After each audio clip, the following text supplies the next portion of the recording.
Chapter 644. She was brought back to the office by the man. After all, it was the working hours of Shine Group, and a secretary was already waiting in the office.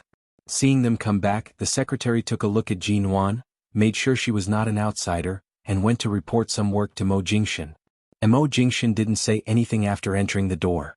After listening to the secretary's report, he took the document, read a few pages and said a few words. It was not until the secretary left that the office was quiet again. Jin Wan had been sitting in his office, but when he was busy with work just now, she just got up and went to the water dispenser to pour a cup of hot water. But from Mo Jingshan's point of view, the woman was holding the cup and drinking water, and her expression was cold. The black pot that has been pressing on your head for 2 or 3 days has been uncovered, and the biggest problem has been solved. Are you going to repay me with such a cold face? Jin Wan glanced at him deadpan. Otherwise, how do you want me to repay you? Do you want me to sacrifice myself here? The man smiled lightly. That's a good idea. Jin Wan rolled her eyes at him. I'm tired and sleepy. I want to go home and sleep. She really hadn't had a good rest these days. Last night, she went to his company in the middle of the night, but she sat in the corridor for so long. In the morning, she only slept for an hour and a half in his break room. Now that the problem had been solved, she felt much more relaxed. She didn't want to think about anything but to have a good sleep and adjust her mind. And she needed time to think about how to face this man. Jin Wan did look tired, and Mo Jingshan's voice softened. Then go back to rest, take a good bath and have a good sleep. Jin Wan didn't speak anymore and got up to leave. I'll drive you. No, I drove Xia Tian's car here last night. She's still at my house. I'm going to drive the car back. She needed to rest and adjust her mood. Mo Jingshan looked at her for a while, nodded, and said gently and patiently, You haven't had a good rest these days. Stay awake when you drive. Jin Wan ignored him. Before she went out, the man said with a smile, Drive safely, Mrs. Mo. Jin Wan paused, abruptly turned around and gave him a hard look. If you call me that again, believe it or not, I'll write you another divorce agreement tomorrow. The man smiled. I believe you, Mrs. Mo. Jin Wan. She turned around angrily and was about to leave. The man probably saw her angry look again. He smiled lightly and said in a good mood, See you tomorrow. When Jin Wan drove back to Yuehu Bay, Xia Tian had already left. She only sent her a WeChat message, saying that the baby at home hadn't seen his mother all night and had been crying. The nanny they hired to hold the baby all night was useless, so she hurriedly drove Jin Wan's car home. Jin Wan first took a bath and felt much more relaxed. Then she went back to bed, hugged the pillow and slept hard for a day and a night. The next morning, Jin Wan returned to the company in a good state after the truth was revealed and the curses and dirty water poured on her were completely washed away. As for Mo Jingshan's promise to see her tomorrow, she fell asleep and didn't plan to see him at all. She was probably the only one who couldn't control this kind of scheming man. He couldn't control her mood, her freedom and her thoughts. Occasionally he miscalculated so that Jin Wan could at least feel better. The next day, Jin Wan was preparing to return home when she suddenly received an invitation from the city's newly appointed official charity organization. This charity organization had set up a banquet and invited more than half of Haicheng's famous business figures. Although it was called a charity organization, it was actually nothing more than to win over these rich people in the city. After all, the government and the business were never separated. Furthermore, for something like charity, many times, it required the cooperation of businessmen. The charity banquet was set to be held tomorrow night. It was not that they didn't give Jin Wan time to prepare, but that people had received invitations 3 days ago. However, Jin Wan had been misunderstood by the leaders of the city because of those photos a few days ago. They thought that she was really up to no good and didn't plan to put her on the invitation list at all. In the end, the dirty water was suddenly cleared, and the higher-ups promptly issued her an invitation. Thus, when she received the invitation, there was only 1 day left until the banquet. As a result, Jin Wan didn't have time to return home. She took the time to pick out a gown. At night, Jin Wan lay on the bed and closed her eyes. However, she had slept too much last night and couldn't sleep well tonight. She picked up her phone and glanced at Mo Jingshan's WeChat profile picture. No matter how she looked at it, she felt unhappy. She searched for some pictures of icebergs online and sent them to Mo Jingshan. A minute after she sent it, the man replied, Jin Wan, hurry up and change your profile picture. These pictures of icebergs are suitable as your profile picture. It suits your character. Don't always hang my photo on it. Mo Jingshan, ? Another question mark. She didn't know if he was busy or what. Jinwan impatiently sent him another message. Hurry up and change it. This time the man finally replied, but it was short and straightforward, infuriating. Not changing. Jinwan held her phone to her mouth and sent him a voice message. Mo Jingshan, if you use my photo as your profile picture again, do you believe that I won't blacklist you? However, the man's reply was, don't mess around. Jinwan. She abruptly threw her phone to the side of the pillow and lay there, turning to look at the night sky outside the window. In fact, after thinking about it carefully, all these years Mo Jingshan had never done anything to let her down. If they really didn't divorce, then the knot in her heart could be considered resolved. The only thing that made her angry about him was his rationality and calmness that surpassed all emotions. A person who was too calm was actually very scary, wasn't it? She closed her eyes and was silent for a moment. Then she abruptly picked up her phone again, opened Mo Jingshan's WeChat, and very quickly added the man's WeChat to her blacklist. Seeing that he obediently stayed in the blacklist, Jinwan finally let out a breath. She turned her phone to silent with a refreshed expression and planned to sleep. However, not long after she closed her eyes, she vaguely felt a flash of light. She opened her eyes and turned her head to see that her phone screen was on. It had been on for a while. She leaned over to take a look. As expected, it was a call from Mo Jingshan. Chapter 645. It's so late. I just blacklisted you on WeChat. Do you have to call me? Can't you let me sleep well? Jinwan complained. The man said indifferently, it's so late. Do you have to blacklist me just because of a profile picture that hasn't been changed since the beginning? Jinwan, I'm going to sleep. I'll add you back when you change it. With that, Jinwan didn't wait for the man to speak, so as not to be choked by him again. She quickly hung up the phone.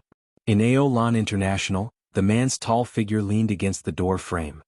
His dark and deep eyes narrowed slightly, looking at the phone screen that had darkened because the woman had hung up on him. The next morning Jinwan got up, took a shower and came out. When she picked up her cell phone, she saw that her number was still on the page that she had blacklisted on WeChat yesterday. She casually clicked on Mo Jingshan's profile picture in the blacklist and refreshed it for a long time. In the end, he didn't change it. That night at the charity dinner. The dinner was a very ordinary dinner and most of the guests were famous people in the city. After returning to China, Jinwan had attended a lot of social events and dinner parties, and many people were familiar with her. Although she had washed away the dirty water that had been splashed on her a few days ago, it was inevitable that there would still be people talking about her behind her back. What's more, the fact that Jinwan was Mo Jingshan's wife shocked many people. The men who often took the opportunity to hit on her no longer dared to approach her. After all, Jinwan was already quite famous in the Chinese business world. Now that they knew that the person behind her was Mo Jingshan, no one dared to provoke her. The dinner party didn't end until 10:30 p.m. It was already 10 o'clock. Jinwan drank red wine in boredom and waited patiently for the dinner party to end. Although the men didn't dare to approach her tonight, some famous ladies or rich ladies who admired her occasionally came over to say hello to her, but most of their chats were tentative, and they all had forced smiles on their faces. They were all asking her if what CEO Mo said in the media a few days ago was true. Someone toasted her. Jinwan had drunk no more than 2 glasses of red wine here tonight, and most of the red wine was only at the bottom of the glass. She politely took it, clinked glasses with them, and talked and laughed with them as she usually did at social events, but everyone had a smile on their face and actually had their own thoughts. After drinking, they chatted for a while and then dispersed. Finally, at 10:30 p.m., the dinner party ended as scheduled. After the speeches of the city leaders, the hall was filled with thunderous applause. Jinwan played with a glass of red wine in her hand that she had just taken from a waiter. As the crowd gradually walked out, she put the half-drunk wine on the tray of a passing waiter and turned to leave. Just as Jinwan was about to walk out of the hotel, her eyes suddenly went dark. She was stunned for a few seconds before she came to her senses. She didn't know whether the power was off or the switch was tripped. Fortunately, the dinner party was over and this place was not far from the exit. Otherwise, she didn't know how chaotic the scene would be. Jinwan lifted the hem of her gown and was about to follow the crowd out in the dark. She was surrounded by people who were rushing forward because of the sudden darkness, so the sound of footsteps approaching Jinwan was drowned out. With a bang, the handbag in Jinwan's hand fell to the ground, making a muffled sound. In the rightmost room on the 10th floor of the hotel, Sheng Yihan stood under the shower in the bathroom. The warm water fell densely like rain, and the man's tall and slender figure was shrouded in the dense white mist in the bathroom. He closed his eyes and his breathing strangely became a little messy. He was also present at the charity dinner tonight, but after only an hour he left because he felt unwell. His secretary learned that he was not feeling well and arranged a room for him in this hotel.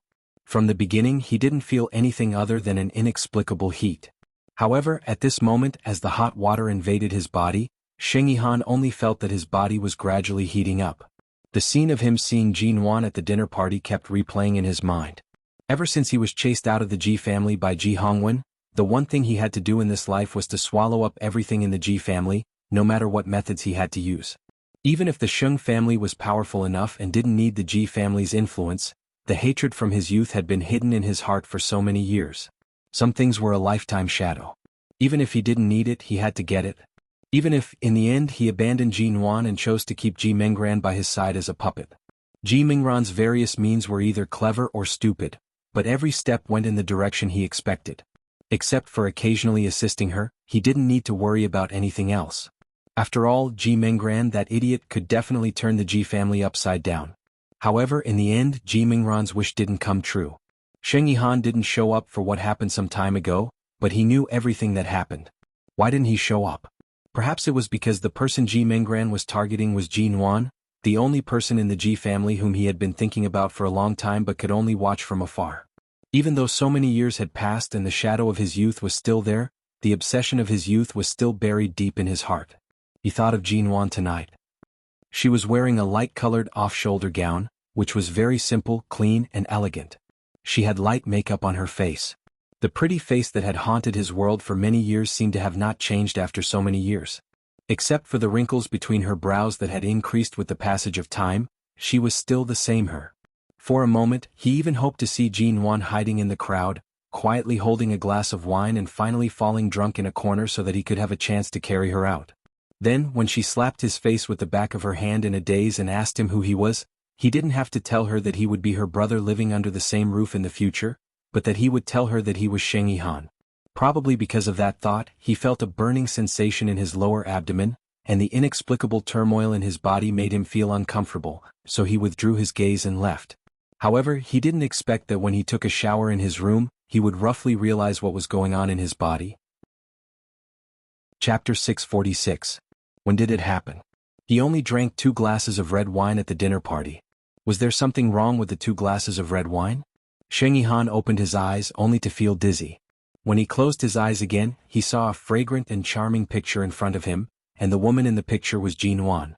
The man raised his face slightly, his Adam's apple kept rolling, and his lips gradually emitted an uncontrollable heavy breath. Jin Wan's face kept flashing in front of his eyes, and he even imagined Jin Wan's naked appearance. His body temperature was getting higher and higher, and the picture in his mind was more intense. The heat in his lower body gradually accumulated to the point of explosion, and he had to switch the hot water in the bathroom to cold water. Almost at the same time, there was a sudden sound of the door being opened outside. Sheng Yihan stood in the bathroom, one hand on the wall, and the cold water gradually made him calm and rational. His eyes were so quiet that they were almost dark, and he listened carefully to the movement outside. A moment later, the door was opened and closed and everything was quiet again. Who came in? Only his secretary had a room card in his room. Sheng Yihan resisted the heat in his lower body that was about to explode. His handsome face was so gloomy that water was about to drip out. He suddenly turned off the shower, raised his hand to grab a bathrobe and put it on. Then he opened the door and walked out expressionlessly. The room was still the same as before he went in to take a shower. The light was dim and the curtains were closed. He glanced coldly in the direction of the door, turned around and was about to pick up the cell phone on the bedside, but at the moment his eyes fell on the bed, he suddenly saw a bulge in the quilt in the middle of the bed. Obviously someone was lying in the quilt. He fixed his eyes on it, walked to the bed with a cold face, and mercilessly lifted the quilt. However, the moment he lifted the quilt, there was a flash of lightning outside the window, and a cold lightning flashed outside the window, making his brain, which had just been forcibly calmed down by the cold water, almost explode in an instant. On the large white bed, the woman in the gown was lying on it. Her long hair was disheveled, and her fair cheeks were abnormally red. Her eyes were closed quietly as if she was asleep, or in other words, in a coma. The scene that kept appearing in his mind just now gradually overlapped with the woman lying quietly on the bed in front of him. Sheng Yihan stared at Jin Wan on the bed for a long time, gradually put down the quilt he had just lifted, and threw it to the other side of the bed. who secretly planned all this, who knew that he had a deep love for Jinwan for many years, and who tried to make Jinwan faint and send her to his bed. There was no need to guess the answer. Ji Minggran had been driven out of control these days. She wanted to destroy Jinwan. She wanted to destroy Jinwan with him. Normally, Sheng Yihan would never be used by Ji Minggran. But now, his only weakness was right in front of him. Destroying her was equivalent to destroying himself. It was just mutual destruction, so what was wrong with that? Sheng Yihan stood by the bed for a while, slowly stretched out his hand, and gently touched the woman's fair and blushing face. That spring festival many years ago on the Ji family's sofa, the scene of him pressing her down on the sofa under the influence of alcohol and almost ripping off her clothes came back to his mind again. The softness of pressing her under his body and holding her in his arms, the feeling that was as smooth as porcelain, and the endless desire he had for this woman since many years ago. As the heat in his lower body rose again, it gnawed at his rationality again and again. In particular, the woman on the bed was too quiet. She was not as distant, cold, and disgusted as she usually was when she saw him. She was still so fair and smooth. Her thick and long eyelashes lay quietly under her eyelids, and her breathing was even. She was like a princess who had accidentally fallen asleep because she had bitten a poisonous apple, waiting for her man to kiss her awake. The woman who had haunted his mind for so many years, the reason why he hated other women so much, was the one in front of him. She lay there obediently. Should he do it? He had drugged her. From her face, he could tell she had also been drugged, but he didn't know how the other party had made her fall asleep. But as long as he had her tonight, even if Mo Jingshan could tolerate her for one night and still love her in the palm of his hand, given Jinwan's character, it was impossible for her to return to Mo Jingshan's side. And if he guessed right, the media had been informed and would definitely wait outside the room tonight or tomorrow morning, waiting to capture the scene of Mrs. Mo having an affair. None of this would harm his interests except that it would directly offend Mo Jingshan. But it was not the first time that he had provoked Mo Jingshan. If he was really afraid of the Mo family, he wouldn't be Sheng Yihan today. Jinwan. This name, as well as this seductive, crimson face when she was asleep, kept replaying in his mind and in front of his eyes. Little by little, Sheng Yihan's reason was hollowed out by the scorching heat under him. Even if after this night he still couldn't get anything except her body, he still wanted it very much. The man lowered his head and slowly approached the woman on the bed. This woman should have belonged to him. When they were in the Ji family, he shouldn't have felt pity for her. He should have taken her as his own early. Maybe in the future, there would be no story between her and Mo Jingshan. Even if he was hated, at least he would be the one who entangled with her for the rest of his life. Just when Sheng Yihan's thin lips were about to fall on the woman's red lips, Jinwan suddenly woke up from her sleep. Before she could react, she saw the man's face right in front of her. She trembled in fright and instinctively turned her face to the side. The man's kiss didn't land on her lips, but it brushed past the corner of her mouth and landed a kiss on it. Seeing the woman who had been sleeping suddenly move, the fire in Sheng Yihan's eyes suddenly burned fiercely. He lowered his eyes and stared at her. The moment Jinwan was kissed on the corner of her mouth, all her hair stood on end. Before she had time to think about what had happened, she only remembered that in the dim light of the banquet hall, someone seemed to cover her mouth, and then there was a pungent smell. Then she knew nothing. But she didn't expect that the moment she woke up, it was Sheng Yihan she saw. The nightmare she had in the Ji family when she was a teenager seemed to come back to her mind in an instant. Her whole body tensed up, and when the man who leaned over to kiss her paused, she abruptly turned her eyes and looked at him defensively. "Did you order someone to drug me?" Chapter 647. Jinwan's eyes were still a little confused. She could only recognize that the person in front of her was Sheng Yihan, but after she woke up, she felt a heat in her body that seemed to have been suppressed for a long time because she had been in a coma. She had been drugged before, so she immediately knew what was going on. Jinwan hurriedly sat up in bed, but perhaps because she had been forced to inhale too much of the drug, she only got up for a moment before lying back down feebly. She could only watch Sheng Yihan standing by the bed and looking down at her as if watching a weak person struggling in a cage. She immediately clutched the sheets under her and glared at him coldly. "How dare you drug me? Sheng Yihan, I know you are despicable and shameless, but now you are so shameless that it disgusts me." Sheng Yihan smiled and accepted her scolding, but his hand gently stroked her face. Jinwan stiffened all over because of his touch. The man's hand was also shockingly hot, but she only felt as if there was a cold viper crawling on her face, and this snake was even spitting its tongue at her, swearing that he might succeed tonight. It made her shudder. With my status, if I didn't live a despicable and shameless life, how could I control the entire Xing family? The man whispered hoarsely and slowly bent down. Jinwan, you should have been my woman a long time ago. Just as his hand was about to touch her lips, Jinwan suddenly opened her mouth and bit hard on his finger. Xing Yihan didn't move. Even though he was in pain and bleeding from her bite, he still didn't rush to withdraw his hand. Instead, he put another finger into her mouth and patiently teased her tongue. There was blood on his finger in Jinwan's mouth, and she was so disgusted by his action that she spat out his hand. She sat up on the bed with an ugly face and could only shrink back a little with the little strength she had. Finally, she leaned against the headboard and curled up, her eyes full of wariness and alienation. I'm warning you, stop. Don't be so heartless. If you dare to touch me, I'll definitely hack you to pieces. However, as soon as Jinwan finished speaking, the man got on the bed and slowly approached her like a beast lurking in the night. When Jinwan tightened her body and looked at him in disbelief, he had come up to her. He looked down at the woman on the bed and smiled.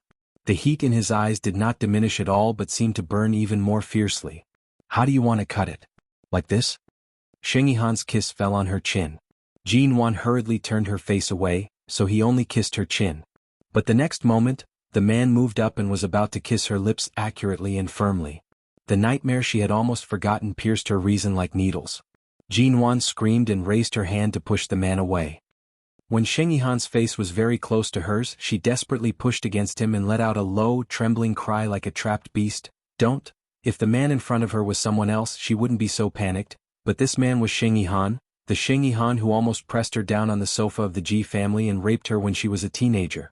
It was the Xing Yihan who scared her so much that she ran to stand under a tree in winter for a whole night and finally got cold all over. Go away. Jinwan pushed him and tried to get out of the bed, but Xing Yihan ignored her resistance and bent down to press her down. Jinwan hurriedly rolled away on the bed with all her strength at the moment he pressed her down, and when the man reached out to grab her back, she continued to roll away hard. She rolled off the edge of the bed and fell heavily on the ground. The pain made her bite her lip hard. She struggled to support herself on the ground with her injured arm and slowly sat up. The moment she got up, she saw Xing Yihan sitting on the bed in only a bathrobe. His eyes were playful, passionate, and as if he was watching her, who was destined to be unable to escape tonight, looking at her flustered look. He seemed to be watching a good show, and the playful look in his eyes made Jinwan burst into anger. She grabbed the high-heeled shoes that someone had taken off her feet and threw them hard at his face. Xing Yihan didn't dodge. The shoes hit him on the shoulder and fell to the side of the bed, making a muffled sound. Seeing that he was not threatening at all, Jinwan staggered to her feet, put her hands on the edge of the bed, and then turned to support herself on the table beside the bed. She looked for the door, took 2 steps forward and tried to escape. However, just as Jinwan staggered a few steps toward the door, her waist suddenly tightened, and she was suddenly pulled back by the man's arm. At the same time, he held her firmly in his arms. The man's hot breath was pressed against the back of her neck and he said hoarsely, "Don't struggle. I said the door has been locked from the outside. Do you believe me? Let me go." Jinwan struggled desperately in his arms. "Don't touch me. Let me go. Let me go. Oh. Oh." Jinwan felt that Xing Yihan's lips were touching her from the back of her neck to the exposed back and shoulders of the gown, and her stomach was churning with waves of nausea.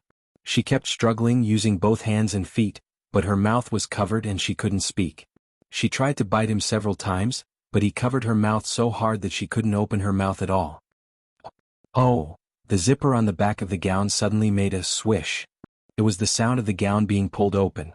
Jinwan trembled all over and hurriedly began a new round of desperate struggle, only to be abruptly thrown onto the bed by Xing Yihan. The moment Jinwan fell onto the bed, she hurriedly crawled to the side, only to be pulled back by the ankle by the man, who then bent down and pressed her under his body. Chapter 648. When Jinwan almost cried out, Xing Yihan was confused by her fragile appearance for a moment and didn't notice that Jinwan had bent her legs when he was not paying attention. Xing Yihan's lower body was suddenly hit hard by her knee. He groaned in pain and froze on top of her. Jinwan looked at the man whose face suddenly turned pale with tears and pushed him away with all her strength. When Xing Yihan reached out to grab her back to the bed, she rolled to the edge of the bed again, staggered to the ground and slowly stood up. While he was in pain and couldn't get up so quickly, she moved to the door as quickly as possible. But when she reached the door, Jinwan tugged at the door lock in a panic, only to find that the door was really locked from the outside. Locked from the outside? She forced herself to calm down and regain some rationality. The temperature on Sheng Yihan's body was also unusual, and the door was locked from the outside, which meant that she had been sent in without his knowledge. He was also drugged. Even if the door couldn't be opened, Jinwan immediately let go of the door lock, leaned stiffly against the door, and didn't even knock on the door to ask for help. The man on the bed slowly sat up and turned to look at the blushing and shocked woman leaning against the door. After a few glances, he chuckled hoarsely and said in a hoarse voice, "I told you the door was locked from the outside, but you didn't believe me." Hearing his voice, Jinwan shivered instinctively and turned to look at him. "Is it Ji Menggran? The person who understands my feelings for you and wants to use me to destroy you? Other than her, there can't be anyone else," Sheng Yihan said as he slowly got out of bed. His eyes were still filled with desire that could almost swallow her. He approached her step by step. "This door can't be opened even if it can. You should have guessed that there may be reporters and media people outside the door at any time. Once you and I are photographed in the same room, both disheveled and blushing, Mo Jingshan's head will be put on a big green hat." Jinwan watched as he approached her, leaning hard against the door. Her heart felt as though a large piece of emptiness had fallen into her heart. Mo Jingshan had just said in front of the media that she was Mrs. Mo, and this news was still very popular. Almost everyone who read the news said that CEO Mo's public display of affection was too delicious, and there were too many people who envied and hated Jinwan as Mrs. Mo. If she was photographed coming out of a man's room like this, even Mo Jingshan wouldn't be able to save her. If that happened, even Mo Jingshan would not be able to save her and might even drag him down with her. Just as Jinwan clenched her fists, Sheng Yihan had come over. Breathing in the man's scent, Jinwan shivered again. "You were drugged, weren't you? You wouldn't do such a stupid thing when you're sober. Don't tell me you're willing to be used by Ji Menggran?" He chuckled, leaned down and put his hand on the door behind her. He lowered his eyes to look at her red and guarded little face. "Of course I won't let her use me, but the woman who was sent to my bed is you, so I can only accept her kindness." Jinwan raised her hand against his chest as he approached her as he spoke. Her mind was in a trance and she almost lost control of herself to hold the man who had brought her countless nightmares. The impulse to tear off her clothes made her heart fall to the bottom of the abyss. She closed her eyes, took a deep breath, and forced herself to stay rational. She pushed him hard again. However, not only did he not push her, but Sheng Yihan even turned his arm, which had just been propped against the door panel behind her, around her waist, drew her into his arms and bent down to kiss her neck. Jinwan's hair and goosebumps rose all over. She kept resisting, but he held her tightly in his arms. "Jinwan." Sheng Yihan held her firmly, and his voice was hoarse and almost intoxicated in her neck. "I've loved you for so many years, but I couldn't get your heart. If I take away everything that belongs to you in the Ji family, at least you'll always hate me. At least you'll still have an inch of space for me in your heart. At least you won't forget me no matter how many years have passed. You lunatic. Let me go." "But you're right in front of me. Even if I don't have this drug, I can't let you go as long as you're lying in my bed like this, let alone in this situation. How can I let you go?" Sheng Yihan's voice was hoarse, so hoarse that it made her flustered, but his burning hand still held her waist tightly. "Since we're dragging each other down even after tonight, when I destroy you, it's the same as destroying me. I won't regret it. Sheng Yihan, wake up." Jinwan felt that he was crazy. He must be crazy. However, at this moment, the man pressed his lips against her ear, and the hot breath from his mouth entered her earlobe. "I'm very sober, Jinwan. I know very well how you've become a terrible nightmare over the years. You've always existed in my dreams, making me feel disgusted with other women except for you in my dreams. Now that the real you is in front of me, how can I not enjoy it?" Sheng Yihan's words seemed affectionate, but the more Jinwan listened, the more she trembled. When did she become his nightmare? He was clearly her biggest nightmare many years ago. When she heard that he had touched her in his dreams, she felt even more disgusted and frightened. She raised her leg and was about to attack his lower body again. This time Sheng Yihan was prepared. He pressed her leg with one hand and put the other hand into her unzipped back. As soon as his hand touched her smooth and white back, Jinwan suddenly trembled and screamed as if she was about to explode. "Don't touch me." Perhaps because Jinwan's voice was too sad and shrill, Sheng Yihan's hand paused. Taking advantage of this pause, Jinwan was about to push him away, but she suddenly felt a pain on her neck. Sheng Yihan suddenly bit her on the neck. Jinwan fought back the pain, but it was this kind of pain that kept her sober. She looked around sharply and caught a glimpse of a transparent crystal ashtray on the table shelf not far from the window. Chapter 649. Sheng Yihan narrowed his eyes because of the pain and numbness in his calf. At the moment he froze, Jin Wan attacked his other calf. He thought she was going to attack his lower body, but he didn't expect her to attack his calf again. This time, even though he raised his hand to dodge in time, he failed to dodge and was successfully kicked by Jin Wan. A strange pain and numbness came from his calf bones. Sheng Yihan didn't expect Jin Wan to be so skilled. In his memory she hadn't learned any self-defense skills. Even if she had, she couldn't be so skilled. However, Jin Wan didn't even look at him. She gritted her teeth and pushed him away. When Sheng Yihan was temporarily unable to support himself because of the pain and numbness in his legs, she pushed him back 2 steps. At the moment she successfully got out of his arms, Jin Wan was grateful to Feng Ling for what she had taught her. At first, she only learned the acupoints on the upper body, including the hands and arms. However, before leaving London, Feng Ling spent another week teaching her the acupoints on the legs. However, because she learned in a hurry, Jin Wan had never used this method. Earlier she was just taking a gamble. She didn't expect that she would really kick the right place. However, Sheng Yihan used to be an orthopedic doctor. After being shocked by Jin Wan's trick of attacking the acupoints on the calf, he calmed down in less than half a minute. After confirming that there would be no problem except the pain in his legs, he saw that Jin Wan had rushed to the window, and the tightly closed curtains fluttered slightly because of her rushing speed. What was she doing there? She couldn't go out of the door. Was she going to jump out of the window? This was the 10th floor of the hotel. As soon as this idea came to his mind, Sheng Yihan suddenly endured the pain and hurried over. Jin Wan, come back. The man's legs were too long. Jin Wan rushed to the table in front of the window and leaned against it to adjust her breathing, which was disorderly because of the drug, when he came over in 3 or 4 steps. He grabbed her arm and brought her back into his arms. At the same time, he pressed her tightly in his arms. Even if you break my legs today, I won't let go of you. Don't struggle. I don't know how much drug was put in the wine. At least you want it now, don't you? Jin Wan's hand reached back, clutched the corner of the table and said in a trembling voice, Sheng Yihan, I'll give you one last chance. Let go of me. Don't touch me. However, the man chuckled at her weak threat as though he thought she was too naive. He bent down and kissed her ear. At the same time he said resolutely, Tonight here you are mine. Before he finished his words, Jin Wan's hand had mercilessly swung down on his head. With a muffled sound of a heavy object hitting his skull, Sheng Yihan suddenly stiffened all over. Jin Wan leaned against the table, trembling all over, watching the man who had been holding her tightly slowly let go of his hand on her back, took a look at her in disbelief, and then slowly fell down until he fell heavily to the ground. The moment he fell to the ground, Sheng Yihan could hardly speak. His eyes were fixed on the heavy crystal ashtray in Jin Wan's hand. Seeing the obvious blood on the corner of the ashtray and Jin Wan trembling but still holding the ashtray, he stared at her for a long time until the dim light blurred and he closed his eyes. Jin Wan looked at the man who fell heavily to the ground. Just now she had put all her strength into her hand to hit him, hitting the back of his head. She didn't know whether she had hit him hard or not, but seeing such a tall man like Sheng Yihan suddenly fall to the ground, and then seeing his white bathrobe, which was almost dyed red by the blood flowing from the back of his head, Jin Wan trembled and threw the ashtray to the ground. Her hands and feet were weak and she staggered to the ground, almost unable to get up. Did she kill someone? She didn't figure out the acupuncture point on the back of his head just now. She didn't know whether it would be fatal or not, but she had no other way to protect herself. She had given him a chance.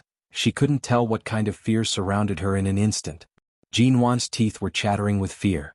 Seeing more and more blood flowing from the back of his head and the shocking blood-stained bathrobe behind his shoulders, Jin Wan sat on the ground and kept backing away slowly until she reached the curtains. Leaning against the cold window, she forced herself to calm down. However, the fear that filled the sky and the crazily intertwined fiery desire in her body almost burned her up. She almost forgot when was the last time she was drugged. However, the effect at that time was obviously not as powerful as this time. In the past 3 years, even this medicine had been improved by who knew how many times.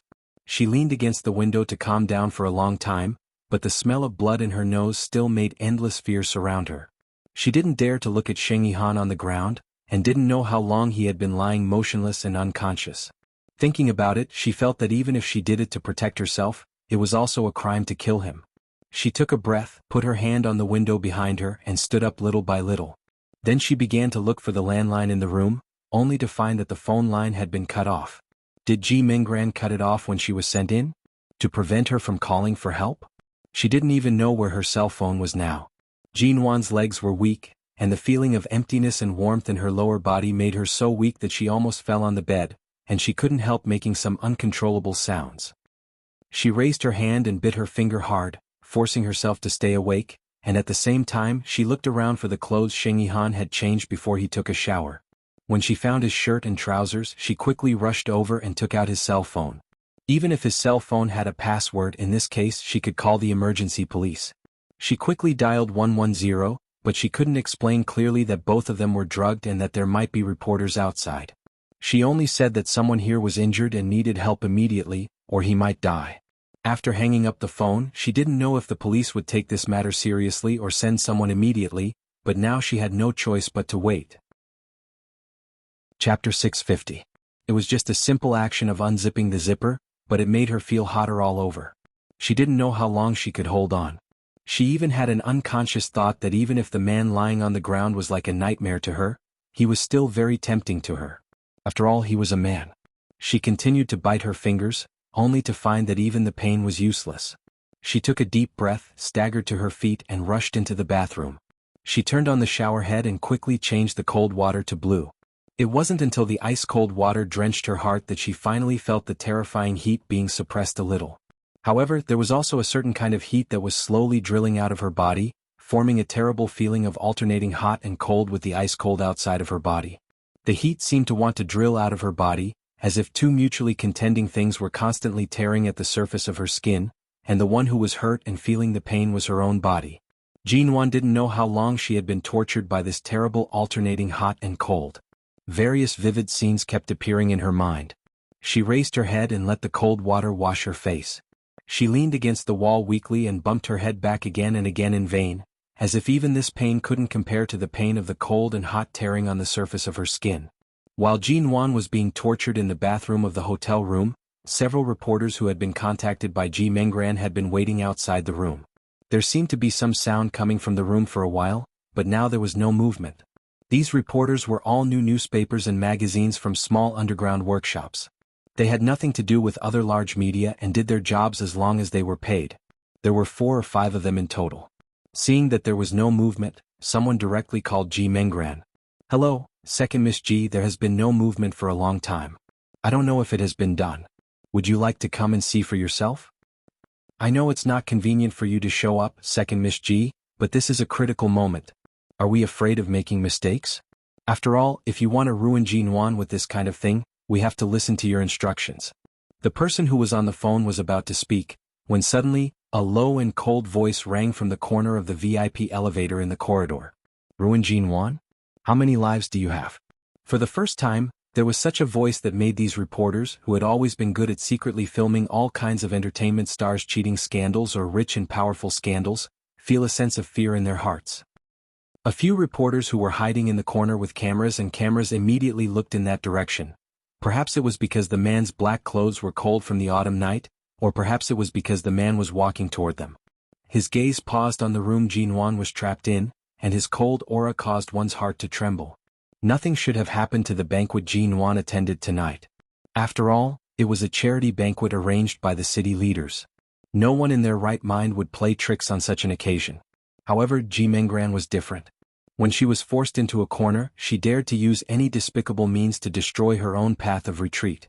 After learning that there was a power outage at the end of the banquet, Jinwan disappeared. In less than an hour, on the way to the hotel where the incident happened, he suddenly learned that there was something wrong with some of the red wine at the banquet tonight. Many of the glasses had been drugged.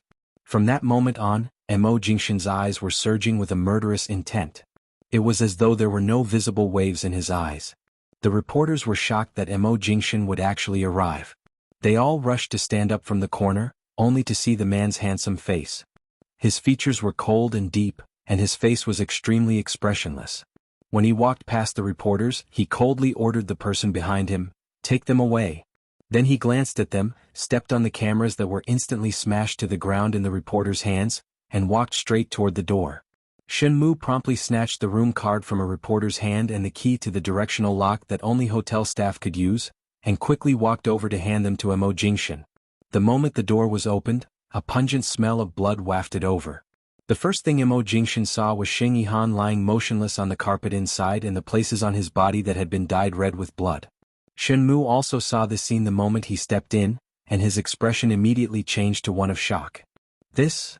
Mo Jingshan coldly glanced at the man on the ground who he didn't know was dead or alive.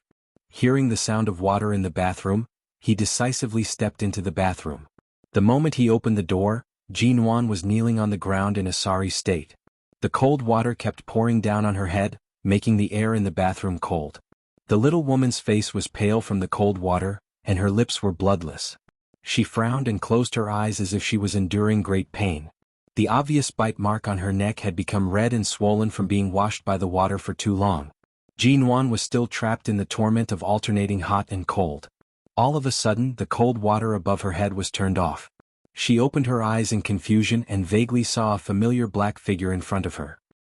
A warm hand suddenly touched her wet head to prevent her from hitting the wall mechanically.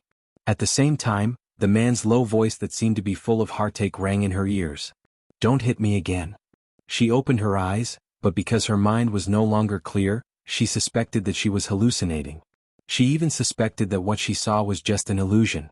She did not move but frowned and said in a hoarse voice, "No matter who you are, don't touch me." Seeing that she couldn't stay awake at all, Mo Jingshan was about to pick her up from the ground, but the moment the man held her waist, Jin Wan suddenly trembled as if she had been electrocuted. Had Xing Yihan woken up? What else did he want to do? She hurriedly struggled. "Don't touch me. Let go. Don't touch me." She screamed hoarsely and lowered her head to bite his arm. Mo Jingshan was bitten, but he held her tighter and decisively lifted her up from the cold, wet tile floor. He bent down and kissed her comfortingly on her wet forehead. He pressed his lips against her forehead and gently said, "Don't be afraid. It's me. Let go, don't hold me, don't touch me, don't." Jin Wan waved her hands and feet as if she couldn't hear him. Chapter 651. Jin Wan's desperate struggle froze as her face was forcefully pressed against his chest. Her five senses seemed to have been catalyzed by the drug, and it was as though she could not feel anything except for her sense of smell. At the very least, the moment she pressed against his chest, she caught a whiff of the unique, cold and floral fragrance that only Mo Jingshan had on his body. By her ear was the man's patient, gentle voice. "It's me. Don't be afraid, don't be afraid, Mo Jingshan." Jin Wan's stiff body seemed to soften in an instant. She shrank weakly in his arms, letting the man carry her steadily. She pressed her head against his chest and deeply breathed in his scent as if she was repeatedly confirming whether he was Mo Jingshan or not. The man was about to carry her out of the bathroom when he suddenly heard a sobbing voice in his arms. "Mo Jingshan?" Perhaps it was this voice, or perhaps it was because the woman in his arms was too hot, but the man's eyes deepened. It had been too long since he heard Jin Wan call his name in such a soft and dependent voice, and it had been too long since he felt such a strong need from her. Mo Jingshan didn't expect that he had plotted for so many years just to let her live well. Even if the price he had to pay was that she wouldn't forgive or understand him, even if he could no longer have her, he would gladly endure it. He had long guessed and accepted the price, but in fact, what he was really waiting for was the day she was willing to turn back, the day she was willing to lean against him like this. Lowering his eyes to look at the little woman in his arms whose pale cheeks gradually revealed a bit of a charming blush, Mo Jingshan's voice became hoarse when he opened his mouth to reply, "Is it very uncomfortable?" Jin Wan raised her hand. Her fingers were still trembling. She tremblingly grabbed the collar of his shirt. "I don't want to stay here. All right, let's go home." Mo Jingshan carried Jin Wan out of the bathroom. Before leaving, the man paused. Out of the corner of his eyes, he coldly looked at the person on the ground whose bathrobe was half stained with blood and then at the mess in the room. He coldly ordered, "Shen Mu, clean it up." "All right." Shen Mu stood aside and nodded cautiously. He knew very well how much self-control Mo had to keep from kicking Xing Yihan out of the window on the 10th floor. After what happened tonight, not only would the Xing family's name be removed from High City, but even the reporters who were paid to do their jobs would not be able to see the light of day. Most people who dared to provoke Mo Jingshan could still be saved, but those who dared to drug Jin Wan and send her to Xing Yihan's room were really tired of living. Back then, after Zhou Yinyan drugged Jin Wan, Zhou Yinyan's fate was turned upside down. In the end, the Zhou family and the forces behind the Zhou family were turned upside down. Zhou Yanyan was tortured for 2 months and finally died tragically on the way abroad while being escorted by her family. Jinwan didn't know what had happened behind the scenes, but it could be seen that this time, Ji Menggran had really knocked into the muzzle of the gun.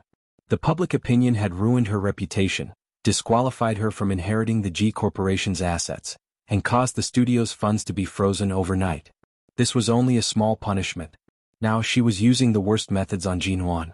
Even if she would end up like Zhou Yanyan or even worse. COMO, what about Sheng Yihan? Shenmu paused and finally asked. Mo Jingshan lowered his eyes and looked at the woman in his arms, who had been cold because of the water but now gradually became hot again. Jinwan's dress was still on her body, but it was wet and heavy and uncomfortable. The man's slender and well-defined fingers gently touched the place on her neck where Sheng Yihan had bitten her, and the coldness that flashed across his eyes was too obvious. Without saying a word, he turned sideways in front of the door with Jinwan in his arms and walked out. The room was quiet and full of the smell of blood. Shenmu saw the killing intent hidden under the surface of the iceberg in Mo Jingshan's eyes, but because it was Jinwan who attacked him, even if Sheng Yihan deserved to die, he couldn't let her take his life. Otherwise, even if Mo Jingshan had the ability to correct Jinwan's behavior as self-defense, Jinwan herself would collapse. These things had to be dealt with first. Half an hour later, Aolan International. Hearing the sound of the password-protected door, Jinwan opened her eyes with difficulty, only to see the man's handsome face and the password-protected door open. At a glance, she recognized where this place was. She bit her lip. On the way to the car, she almost couldn't help pouncing on this man, but there was a driver in the car, and Mo Jingshan had been holding her, so she couldn't control herself and could only rub back and forth in his arms. However, there were times when she sobered up. She couldn't stand her unrestrained behavior and bit her lips several times to sober up, but her lips bled and the heat in her body didn't fade. When the man carried her into the house and put her on the sofa, Jinwan was sober. She told herself to calm down, but her hands still clung to the man's neck uncontrollably and refused to let go. Her face was buried deep in his shoulder and she kept moaning in pain.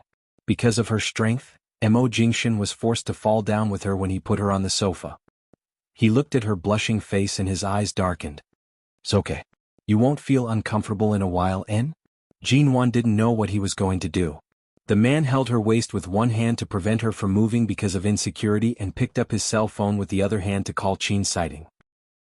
The call went through, but it was very noisy on the other side. Qin Sighting was obviously not at home or in the hospital. Mo Jingshan asked seriously. Jinwan was drugged. If she doesn't go to the hospital, will she have any problems? Qin Sighting. That drug? Mo Jingshan looked at the woman under him who was obviously suffering. He wasn't sure how severe the drug Ji Menggran had drugged her, but he knew it was not simple from her state. Qin Sighting immediately came to himself, walked to a quiet place and chuckled. That kind of drug usually doesn't harm the body and it's useless to go to the hospital. She seems to be lying obediently without struggling or moving, but her body is also suffering when she falls asleep. It's just that others can't see her movements, so instead of going to the hospital and asking the doctor to give her a tranquilizer to deceive herself, it's better to solve it at home. Anyway, she's your woman. The easiest way is to accompany her for a night. Don't tell me you're so reserved at this time? Chapter 652. It's just something with an aphrodisiac effect. There's a difference between an increased dose and a normal dose. If we're talking about harm, Jinwan was drugged, but the one who's harmed is you. After all, if she was drugged with an extremely large dose, you'd have to be mentally prepared to fight for a day and a night. She might keep pestering you for it. Mo Jingshan's voice was heavy. Did I call just to listen to your nonsense? Who knows what type of drug your woman was drugged with? This kind of thing is too common in the black market abroad and in the country. Even if you go to the hospital for a blood test, it'll take at least 1 or 2 hours for the results to come out. In the end, it'll still be the same drug and she'll have to suffer for so long for nothing. TSK, don't tell me you're afraid that if you take advantage of her while she's unconscious, she'll fall out with you when she wakes up? Mo Jingshan, you actually have times when you're so apprehensive? If you're really afraid she'll fall out with you, there's only one way. Throw her into a cold bathtub for a night. Remember to put some ice in the bathtub every hour, but the price is that after the drug wears off, she might get frostbite or catch a serious cold. Mo Jingshan cursed softly, hung up the phone and threw it to the side. When he lowered his head, he saw the little woman lying on the sofa. Her cheeks were red and delicate, and her eyes were blurry and wet. The wet gown stuck to her body, making her look extremely disheveled, but it also added to her seductiveness. Any normal man who saw this scene would most likely tear off her gown and strip her clean. Of course, Mo Jingshan was normal. When this little woman kept twisting in his arms in the car, if it weren't for his strong self-control, he most likely would have pressed her against the car and made her his from the inside out. He would have carved his mark on her body and into her bones. Not to mention such a scene right now. Her gown stuck to her body and outlined the contours of her body. She didn't even notice that one of the straps had fallen off. Her long hair fell on her shoulders and back like seaweed. She lay on the sofa and looked at him with teary eyes. This woman hadn't looked at him with such a seductive gaze for a long time. Her cheeks were white and rosy, and she was so beautiful that she couldn't be compared to anyone else. Every inch of her was a signal that beckoned for him to ruthlessly ravage her. And Mo Jingshan lowered his eyes to look at her. His Adam's apple bobbed, and his long legs pressed down her mischievous legs that kept moving. His long and strong fingers held the woman's chin, and he lowered his head to give a soothing kiss between her eyebrows. Just as Jin Wan raised her head to take the initiative to kiss him, she found that his kiss only fell on her forehead. Her body and heart were inexplicably wrapped around her, making her writhe unhappily under him. The little woman's hands had already unconsciously climbed up his shirt. Her hot and soft fingers were randomly pulling at the buttons of his shirt, but there was no order to her actions. Mo Jingshan chuckled softly, raising his hand to hold her hand that was acting wildly on his body. Even though he knew that she was not sober enough, he still patiently hung over her. He bent down and pressed his forehead against hers, speaking huskily, "I've said it before. In the future, as long as I don't get your permission, I definitely won't act recklessly. Be obedient and don't seduce me in?" The man's tone was very deliberate. Hearing his words, her heart immediately surged with anger. When she was drunk and had a fever, he could do it with her all night, and now he actually said such words to her. Did he really think that she couldn't remember anything now that she was unconscious? She abruptly stopped moving back and forth under him. Anyway, she knew that this was Aolan International, so she wasn't completely unconscious. She just had to endure the discomfort. Compared to being deliberately kept in suspense by this man and finally begging him to bully her, her face was more important. If you don't want it, then don't. Jin Wan closed her eyes and no longer looked at him. She treated the man on top of her as a pig's head, as a creature that was not a man, to maintain her composure. However, her voice was still panting as she said hoarsely, "I've been drugged. Otherwise, do you think I would beg you?" He lowered his head to look at her expression of wanting to save face no matter what and smiled thinly. "Are you sure? I don't want it. If I really can't take it anymore at most." She paused and gritted her teeth before saying, "There's an adult toy shop downstairs. I'll ask someone to buy something to replace it." Mo Jingshan knew that she was being forced into a corner and could not help but laugh. "Am I not more comfortable than that kind of thing?" Earlier, Jin Wan was already extreme enough to say those words. Hearing that he was actually laughing, she was so angry that she raised her hand to slap his face. In any case, she was even capable of killing someone with an ashtray tonight. What was there to be afraid of? Mo Jingshan easily caught her wrist and pressed it against the sofa by her head. Jin Wan's entire body was burning up, but her mind was trying hard to remind herself that this bastard was Mo Jingshan. She had clearly blacklisted him on WeChat earlier. Right now, even if she had to hold it in, she definitely would not do it with him. "Should I praise you for having such great willpower? Even in such a situation, you don't forget to be angry at me." "What willpower? It's not like I can't endure this bit of drug. You've already endured it. How can I not endure it?" Jin Wan widened her eyes to look at him. Her breathing was hurried and her voice was still trembling like silk. "Besides, even if you didn't rush over to save me tonight, wouldn't I still be able to endure a night of soaking in cold water? Don't think that just because you helped me again, I'll beg you with tears of gratitude. Mo Jingshan, don't even think about it." Faced with Jin Wan's stubbornness, Mo Jingshan did not speak further. Instead, he directly carried the woman on the sofa horizontally. "What are you doing?" Jin Wan's body was once again suspended in the air. The desire in her body that she had tried so hard to suppress leapt up again. Her entire body trembled in his arms, and the moisture in her eyes deepened. The man carried her in the direction of the bathroom. "If you don't want it, I can't really force you. Do you mean that soaking in cold water is very comfortable?" "Jin Wan, in any case, it's more comfortable than you using it." He smiled mildly. "Very good." These two words caused Jin Wan's scalp to turn numb. She suspected that Mo Jingshan was about to unleash his beastly heart and press her into the bathtub to fondle her. Although her heart was very resistant, her body was very obedient and expectant. Chapter 653. However, to Jinwan's relief, Mo Jingshan didn't do anything to her but put her into the bathtub with her clothes still on. First, the cold water poured down from the top of her head. Jinwan had just returned from the cold shower in the hotel, but now that she was suddenly drenched in cold water again, she subconsciously cried out in surprise. However, the cold water was adjusted to warm water, and the man's voice came from above her head. "Do you want cold water or warm water?" Mo Jingshan was not standing within the range of the shower, so the water didn't touch his clothes. Only the rising steam obscured her vision, and she could only see the man's black shirt when she raised her head. Warm water. Jinwan shivered in the water. The warm water gradually increased in the bathtub. Although it wasn't as unbearably cold as cold water, the warmth of the warm water caused her body temperature to rise. Previously in the hotel room, she was afraid that she couldn't control herself, so she took a cold shower. Now, she didn't want herself to catch a cold or have a fever the next day. She would rather warm herself in the warm water to prevent her body from catching a cold than soak in cold water again. Then, hearing the man's movement, Jinwan turned to see that Mo Jingshan seemed to be going out. She subconsciously grabbed the edge of the bathtub and asked him, "Where are you going?" The man paused and did not turn back. "Didn't you say that you didn't want me to touch you? Soaking in the water is good for relieving tension. I can't stand here and watch you wriggle like a snake in the water. Otherwise, I'm afraid I can't be a saint." Jinwan? His words seemed to make sense, but strangely she felt wronged. Jinwan felt that this medicine was definitely not something good. Could even control her IQ. Seeing that the man was really going to leave, she grabbed a towel by the side and threw it harshly at the man's back. Mo Jingshan let her vent, speaking softly in the still pitter-patter of the bathtub. "Be good and soak in the water for a night. You know the bathtub has an automatic water temperature adjustment function. Remember to adjust the temperature yourself, N?" Jinwan watched his back with red eyes. "Mo Jingshan, I feel so uncomfortable right now. I'm about to explode." He then turned his head to look at her indifferently. "I know. So what do you want? To go to the hospital?" Of course she wouldn't go to the hospital. She had probably heard part of the call he had made to Qin Sighting.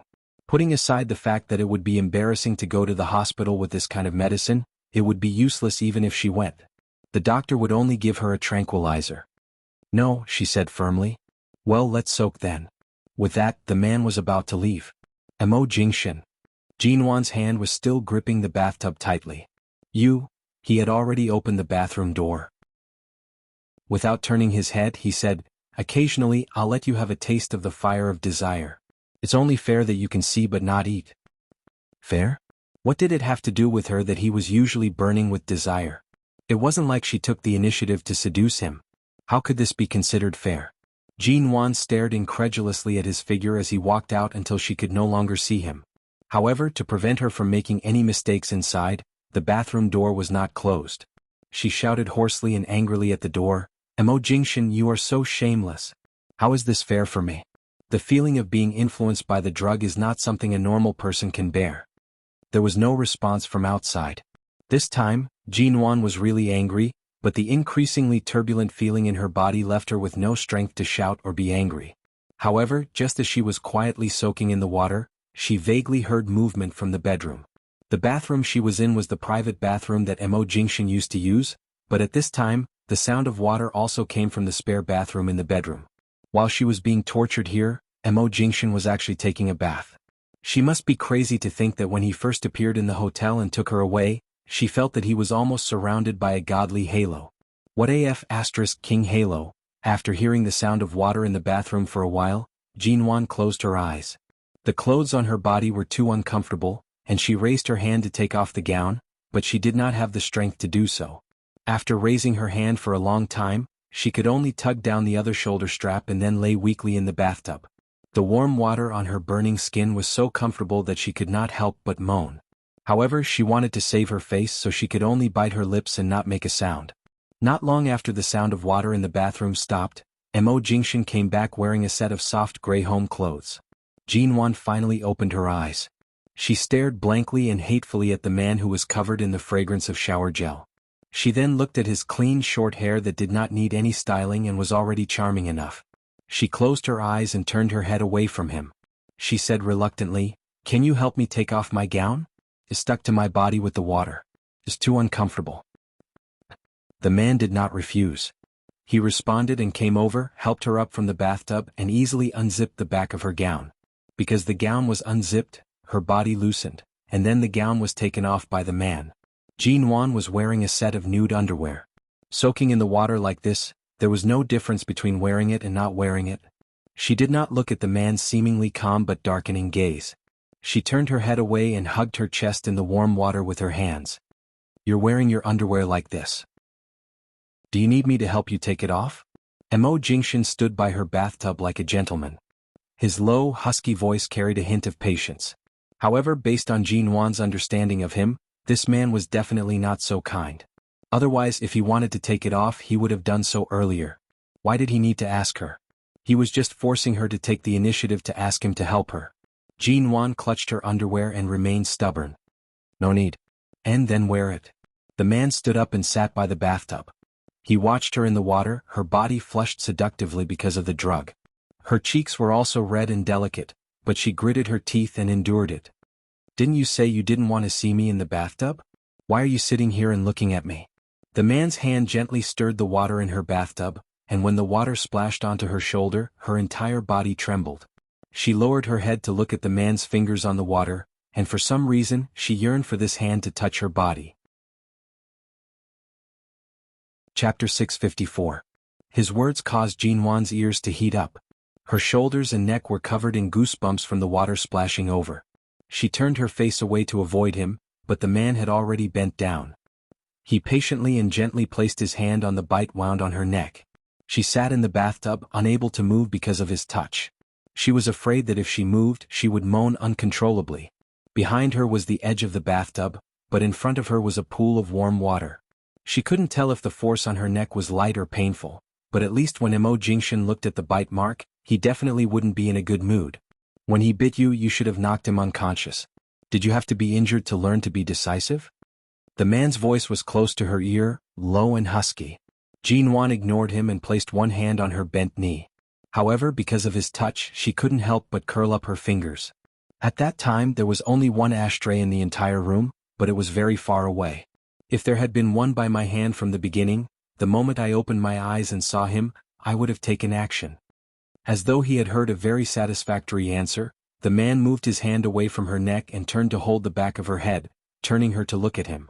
"Because of the drug, you lost control and had to run into the bathroom to take a cold shower. What were you thinking about?"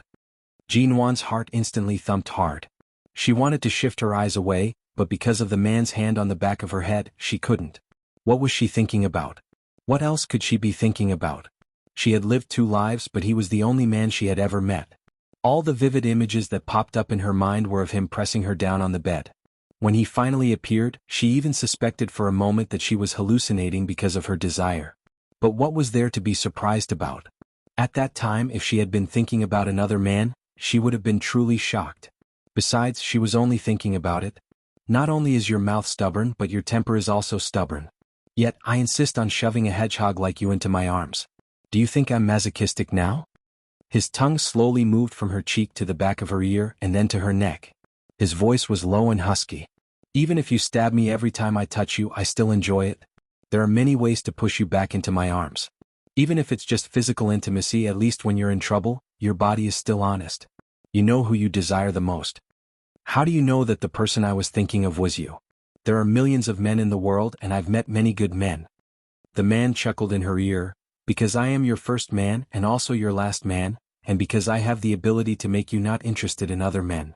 In this matter, you can only accept my intimacy and only like me." Jinwan was angered by his confidence and choked. "Mo, your wishful thinking and your shamelessness are really getting better and better." He smiled lightly. "I don't know about other things, but just now in the hotel bathroom, from the very beginning to the moment when you realized it was me who was holding you, the scene of you relaxing in an instant is very unforgettable. Mo Jingshan, I find that you're really shameless to the extreme. You're forcing me to fight with you, aren't you?" In that situation, I was besieged on all sides. Compared with Sheng Yihan, of course you're safer.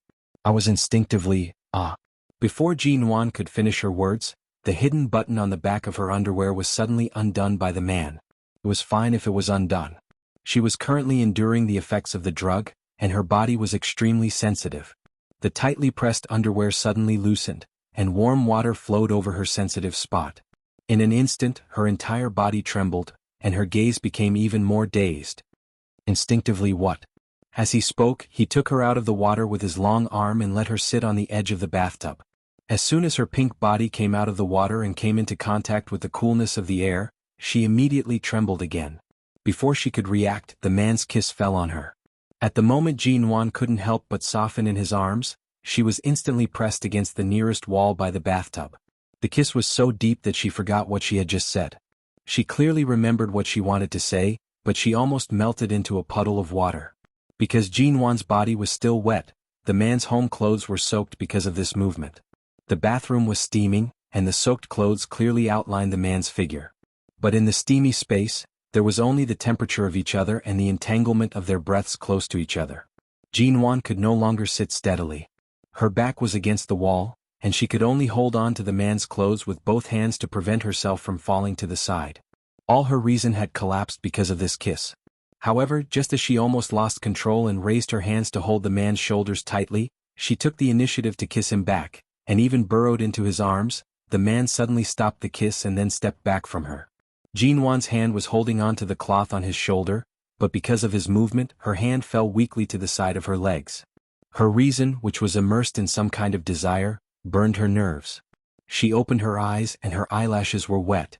She looked in confusion at the man who had just changed into his home clothes and was almost half soaked. What are you doing?"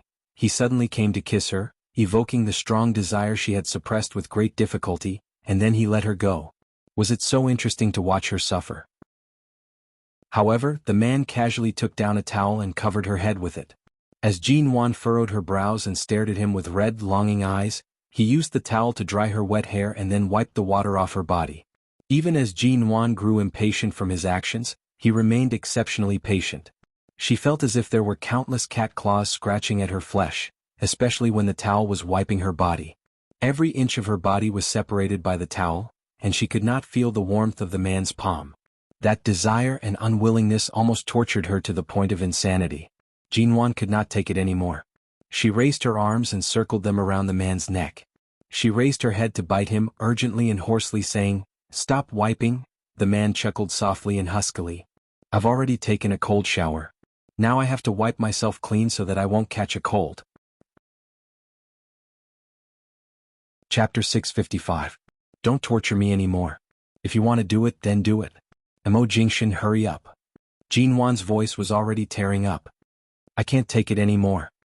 He lowered his head to kiss the corner of her lips, saying calmly, "It's been more than 3 hours since you were drugged.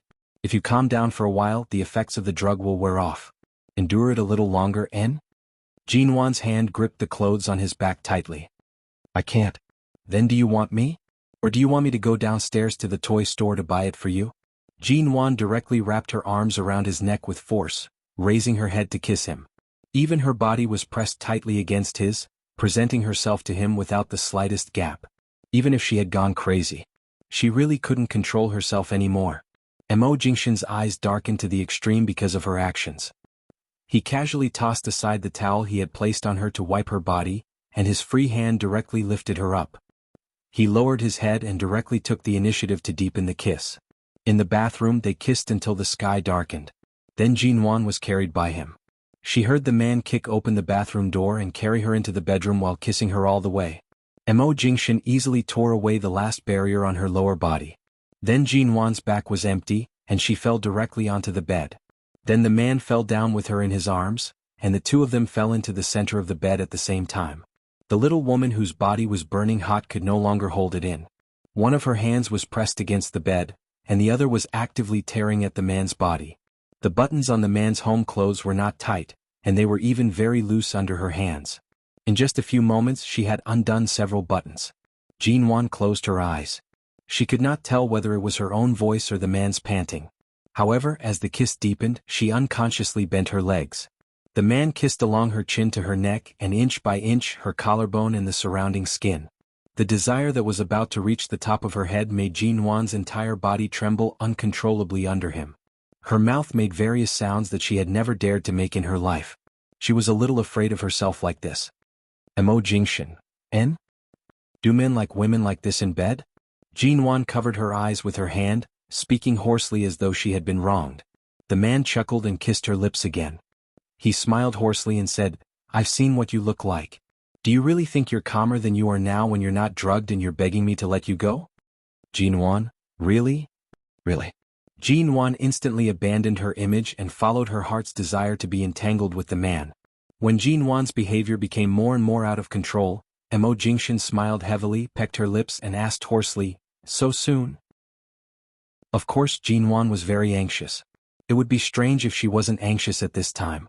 The man clearly kept igniting her body, but he still refused to satisfy her. She moved back and forth, twisted, and then stared at him as if she wanted his life. She grabbed his arm tightly and said, Hurry up. You asked for it. The dinner party was held when the sky gradually darkened. Jinwan had no idea which glass of wine she had drunk was problematic. However, from the time she drank those glasses of wine to the time she woke up in Shengyihan's room, and now, it had been several hours. She had no idea how she had endured it. At least, when she was carried back to Aolan International, it was already past midnight. The early morning sun shone in through the windows of Aolan International, passing through the tiny gaps between the curtains. Outside the curtains was the most beautiful scenery of High City. The morning fog had not yet risen, and the warm sunlight passed through the fog and landed on the plain curtains. From late at night to early morning, the intermittent sounds in the master bedroom did not stop. The woman's panting and crying sounded as though she could no longer bear it, but it was so charming that he could not stop. To the man, it was even more stimulating than the drugged wine she had mistakenly drunk. The lights in the room were not turned on, and the only light came from the window. Mo Jingshan carried Jinwan to the bathroom and showered her. He wrapped her in a bathrobe and sent her back to the bed. However, in the midst of her drowsiness, the woman grabbed his arm again and climbed onto his body without any hesitation. This repeated until noon. The two of them almost gave up on taking a shower. In the end, Jinwan completely endured the effects of the drug. Her body was exhausted to the point of dispersing, and she fell into a deep sleep on the bed. In the evening, the sunset glow passed through the curtains. Jinwan finally opened her eyes, but she had no strength at all. Every part of her body was sore to the point where she suspected that her body parts needed to be reassembled. Otherwise she would most likely be crippled. Most importantly, Mo Jingshan, who rarely lazed in bed, was still by her side. What time was it now? If she remembered correctly, yesterday's dinner party was on the weekend, and today was Monday. She was just about to get up when the man sat up first. However, the moment she sat up, she fell back. Mo Jingshan reached out to catch her, lowering his head to place her back on the pillow. After tossing and turning for so long, are you sure you can get off the bed now? As he spoke, the man bent down to pick up the bathrobe on the ground. When the man got off the bed and tied the belt around the bathrobe, Jinwan picked up the pillow he had just slept on and threw it at him. Her voice was hoarse as she said, If I hadn't seen Shengyihan yesterday, I would have suspected that you were the one who drugged me. From what I see, it's clear that you're the one who's unsatisfied and resorted to despicable methods to abduct me. Jinwan said this deliberately. No matter how one looked at it, it sounded like she was venting her anger after calming down. However, it also sounded like she was acting coquettishly. Right now her legs were so weak that she could barely get off the bed. However, the man was calm and composed as though he had only done a simple aerobic exercise. The disparity between their stamina was truly heart-wrenching. He glanced at her. Who was the one who refused to let go after every round last night? Weren't you the one who kept burrowing into my embrace? Jinwan? She was speechless. Even if she was drugged, it wasn't because she drank too much. She clearly remembered everything that happened last night. Even if it was just a single moment, she could remember it clearly. Chapter 656. Jinwan sat up with some difficulty. She grabbed the pillow under her and threw it at him. It's one thing to cling on to you. You also know that I was irrational back then. But can't you be gentler? Mo Jingshan bent down. He was right in front of her eyes. The man's voice also became gentler and deeper because of this action. You used that lustful expression to burrow into my embrace, rubbing your legs against my body, and you still expect me to be gentler? Then you clearly know that I've been exhausted for a long time. You just have to give me a perfunctory answer. Is there a need for you to do it with your own body? Jinwan raised her face and glared at him. You know what I mean. Mo Jingshan unhurriedly stated, how did I do that? Just hug and coax me a little, coax me to sleep. I'd probably be able to rest by now. You flirted around in my embrace until I was on fire. You want me to hug you to sleep? I can't do it. Jinwan jumped up from the bed.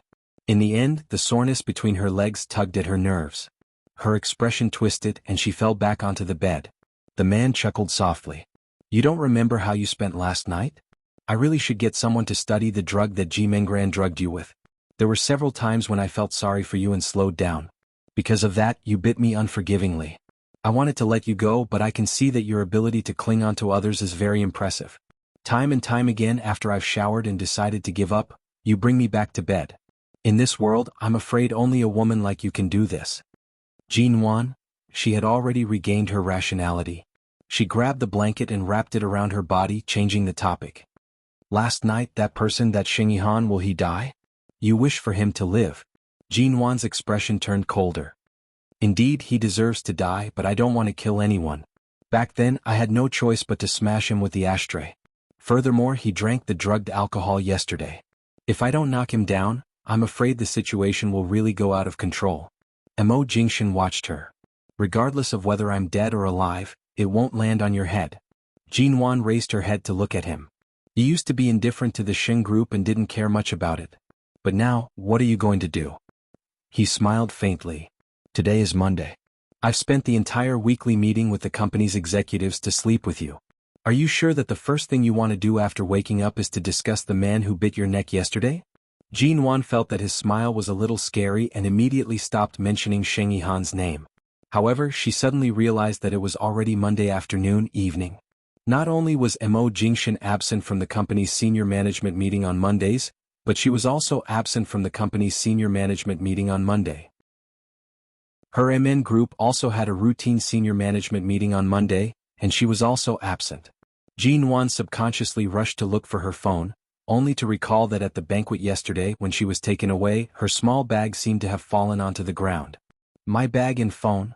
Shinmu has already gone to deal with it last night. If he can find it in the banquet hall, he'll send it over to you tonight. Jinwan relaxed but suddenly thought of something. She abruptly blurted out, Mo Jingshan, did you not take any precautions last night? Mo Jingshan immediately coldly glanced at her. Mrs. Mo, what precautions do you want me to take? Please take back the words, Mrs. Mo. No matter how busy the company is, I'll definitely go to the Civil Affairs Bureau tomorrow to check, lest you take advantage of me verbally. Sure. As long as you want to check, I can accompany you anytime. The man leaned closer to her. As your husband, I've missed out on what I've missed out on, and what I've missed out on because I changed the course of your life. Even though it's been so long in the eyes of the law, your name as Mrs. Mo has never changed. Not only should I enjoy the rights of your husband and fulfill the duties of a husband, but Mrs. Mo should also give me the identity of a child's father. Besides, I was tightly pestered by you last night. How could I possibly have the time to take precautions? As he spoke, his breath brushed against her skin, disturbing Jinwan's thoughts. Jinwan unnaturally turned her face away slightly. Your phone has been ringing in the living room for a long time. Aren't you going to pick it up? Shine Group CEO suddenly disappeared for an entire day on Monday. There are bound to be a lot of things he needs to call you to deal with. Also, have Shinmu bring my bag back as soon as possible. I'm sure I'll have a lot of calls.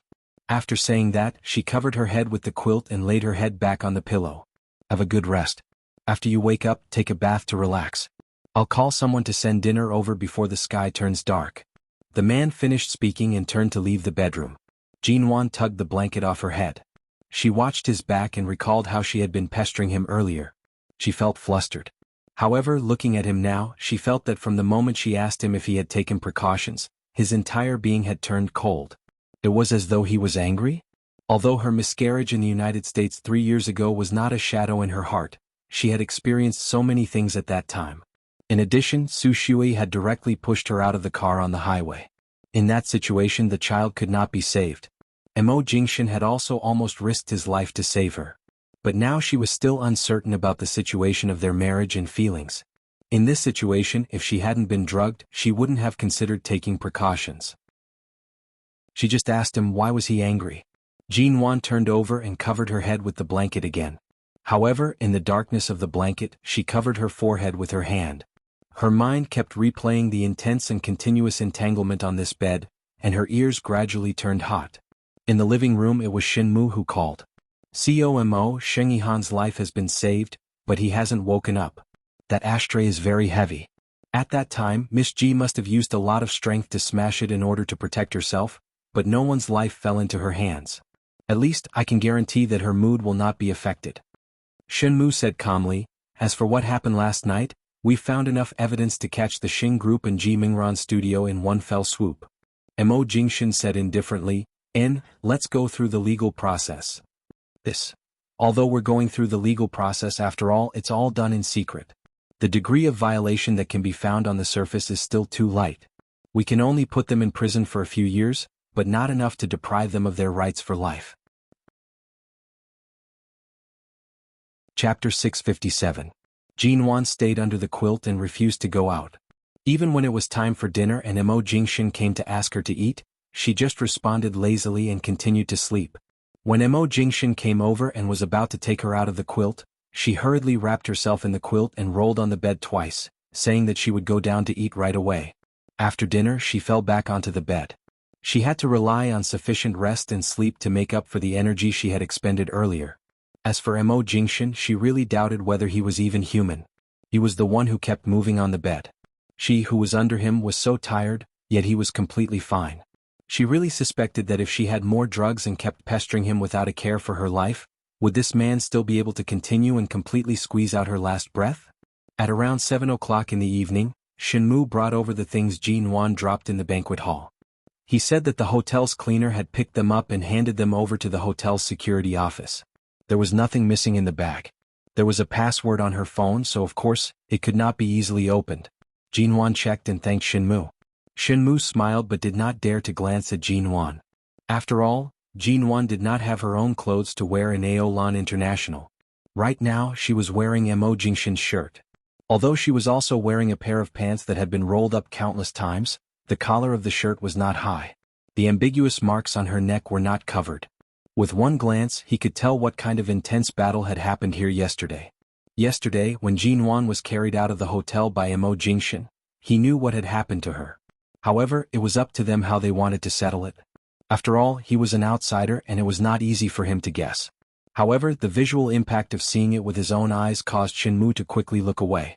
He did not dare to look at Jean Wan. In fact, Jean Wan had tried her best to shrink her neck, but no matter how hard she tried, the marks on her neck could not disappear.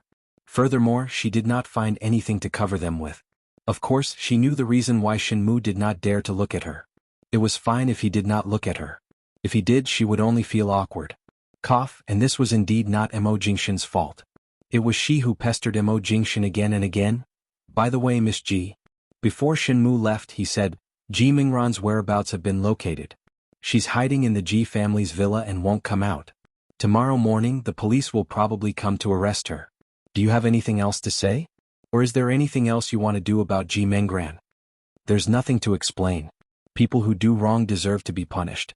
If I don't intervene, the police won't let her escape easily, right? Shinmu smiled.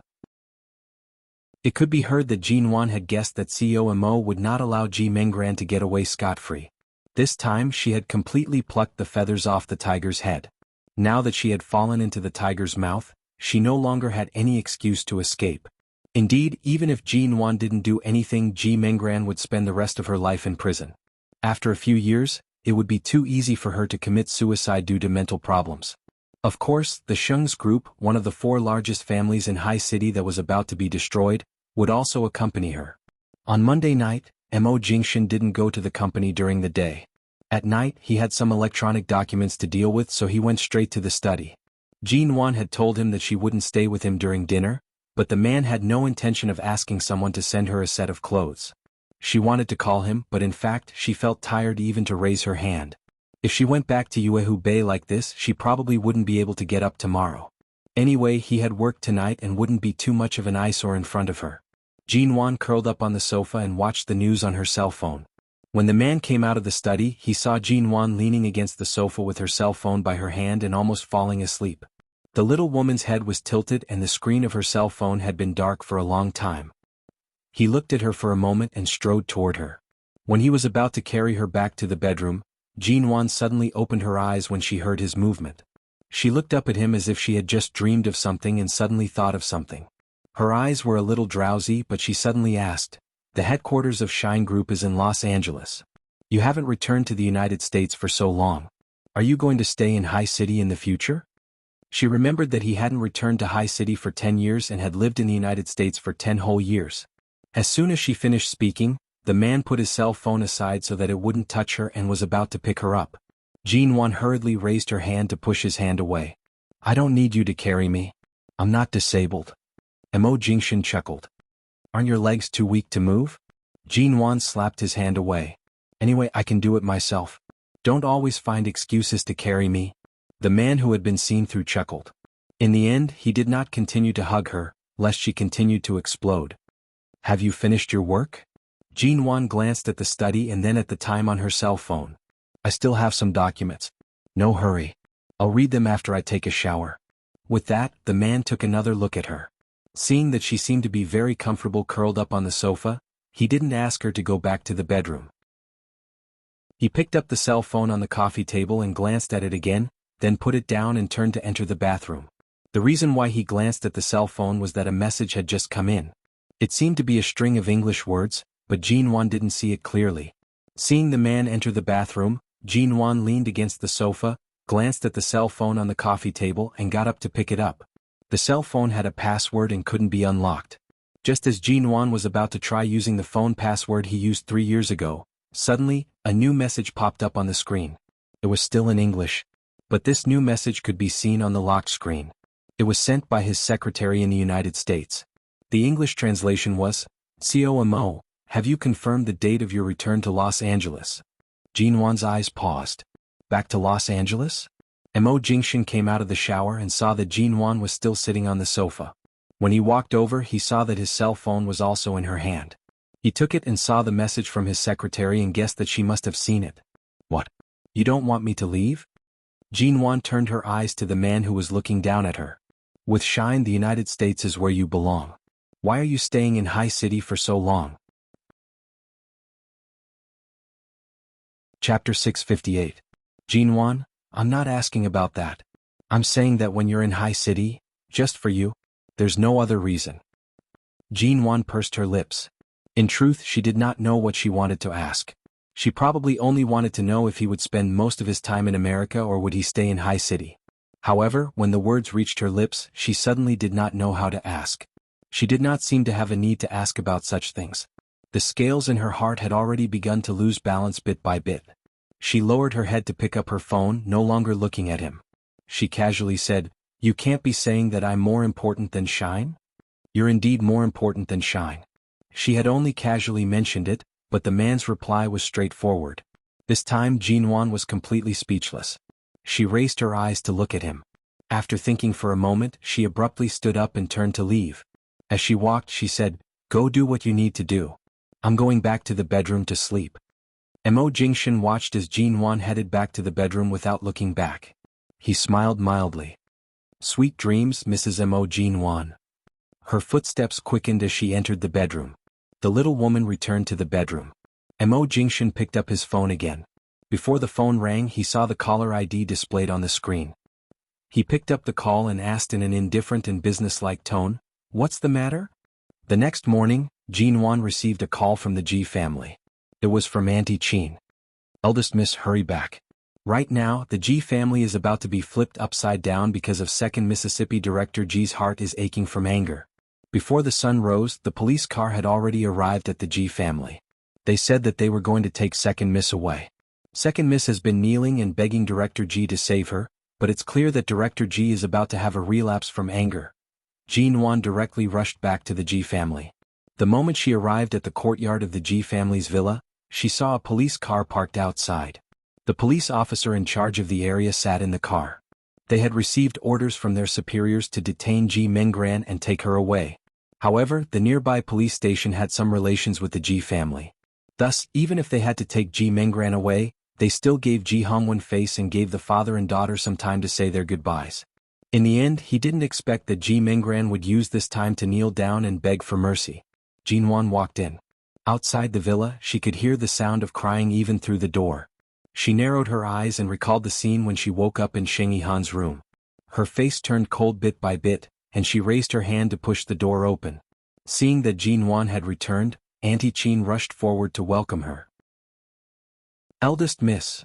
Jinwan placed her hand on Auntie Qin's outstretched hand and gently patted it comfortingly. At the same time, she turned around to see Ji Hongwen sitting on the sofa in the living room with an ugly expression on his face. She also saw Ji Minggran kneeling in front of him, crying until her nose was red. "Dad, you can't do this. I'm your biological daughter. You can't just watch me be taken away by the police. You know that if I'm taken away like this, they won't let me go easily? That, I'm begging you. Blood is thicker than water. In this world, I'm the closest person to you, right? You have to help me. Please? That, I'm begging you." Jinwan watched this scene coldly. "Ji Minggran." Her voice was like a cold stream in the deep mountains, cold and bone-piercing. "Although we don't have the same father, we are at least of the same mother. It's said that blood is thicker than water, but what have you done to me? You were the one who walked step by step to this stage and you still want to rely on kinship to save yourself? I'm afraid you're indulging in fantasy." When Ji Minggran heard Jinwan's voice, she abruptly turned around. When she saw that Jinwan had actually returned, her expression instantly changed. A hint of panic appeared in her eyes, and she quickly stiffened her neck and shouted at her, "Scram! This is my Ji family's place. Your surname isn't even Ji. This isn't your home. Scram!" After speaking, Ji Minggran grabbed a cup of tea from the coffee table and was about to throw it at Jinwan. "Try throwing it at her if you dare." Ji Hongwen's voice was filled with suppressed anger. Ji Minggran's hand stiffened, but the cup had already left her hand and was thrown toward Jinwan. "Eldest Miss." Auntie Qin was startled. However, Jinwan only tilted her head slightly. The cup flew over her shoulder and landed heavily on the ground, producing a loud shattering sound. She calmly glanced at the shattered teacup behind her and then at Ji Minggran, who was kneeling in front of Ji Hongwen.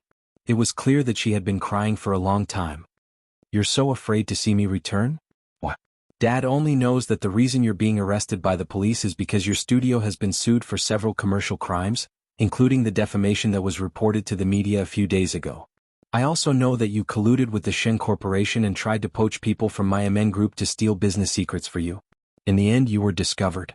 With all these commercial crimes added together, if you're convicted, you'll only be imprisoned for a few years, isn't that right?" Hearing Jinwan's words, Ji Minggran's shoulders trembled. She abruptly raised her hand to grab onto Ji Hongwen's pants.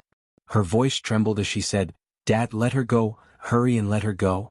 I'm your daughter, don't listen to anything she says. As expected, you don't even dare to admit to the filthy things you've done?" Jinwan coldly laughed. Ji Minggran tried to interrupt her. "Dad, hurry and make her scram. She's intentionally adding oil to the fire." Jinwan coldly spoke without a ripple of emotion. "Me leave? After you're brought away by the police? Which mess you've created in our family doesn't need me to clean up. Since you're able to do such despicable things, you should admit it. Do you want Dad to be soft-hearted toward you? Is that why you don't dare to admit to drugging Sheng Yihan's and my wine?" "Shut up. You're spouting nonsense." She only managed to shout out half of her words when the arm that had just climbed onto Ji Hongwen's leg was abruptly pushed away. Ji Hongwen turned to look at Jinwan. "What drug? What Sheng Yihan? There's nothing like that. Dad, don't listen to her nonsense." Ji Minggran's expression changed. She rushed to grab onto his leg again to stop him. Jinwan wore a British-style gown. Her long, straight and soft hair fell cleanly over her shoulders and back, perfectly complementing her originally fair and delicate face. She stood there calmly watching Ji Minggran's crying appearance. Her gaze was clear and cold, carrying with it the steadiness of many years of experience. She would not be affected by the joy of finally getting her revenge. Instead, she was exceptionally calm. Chapter 659. "What? You?" Ji Hongwen was so angry that his face stiffened. His eyes froze and he raised his hand to cover his heart. He stared in disbelief at Ji Minggran, who was still kneeling by his feet. Everyone in the Ji family knew how much Ji Hongwen hated Sheng Yihan. Many years ago, during the Spring Festival, Jinwan was alone at home and was almost raped by Sheng Yihan. This was a taboo in the Ji family and no one dared to mention it. It was precisely because everyone knew that Ji Hongwon was extremely remorseful over this matter and was extremely sensitive and disgusted by it. He had been vexed for many years because of his momentary negligence that he almost caused Jin Wan. Jin Wan knew too well how powerful her words were, but she still said it.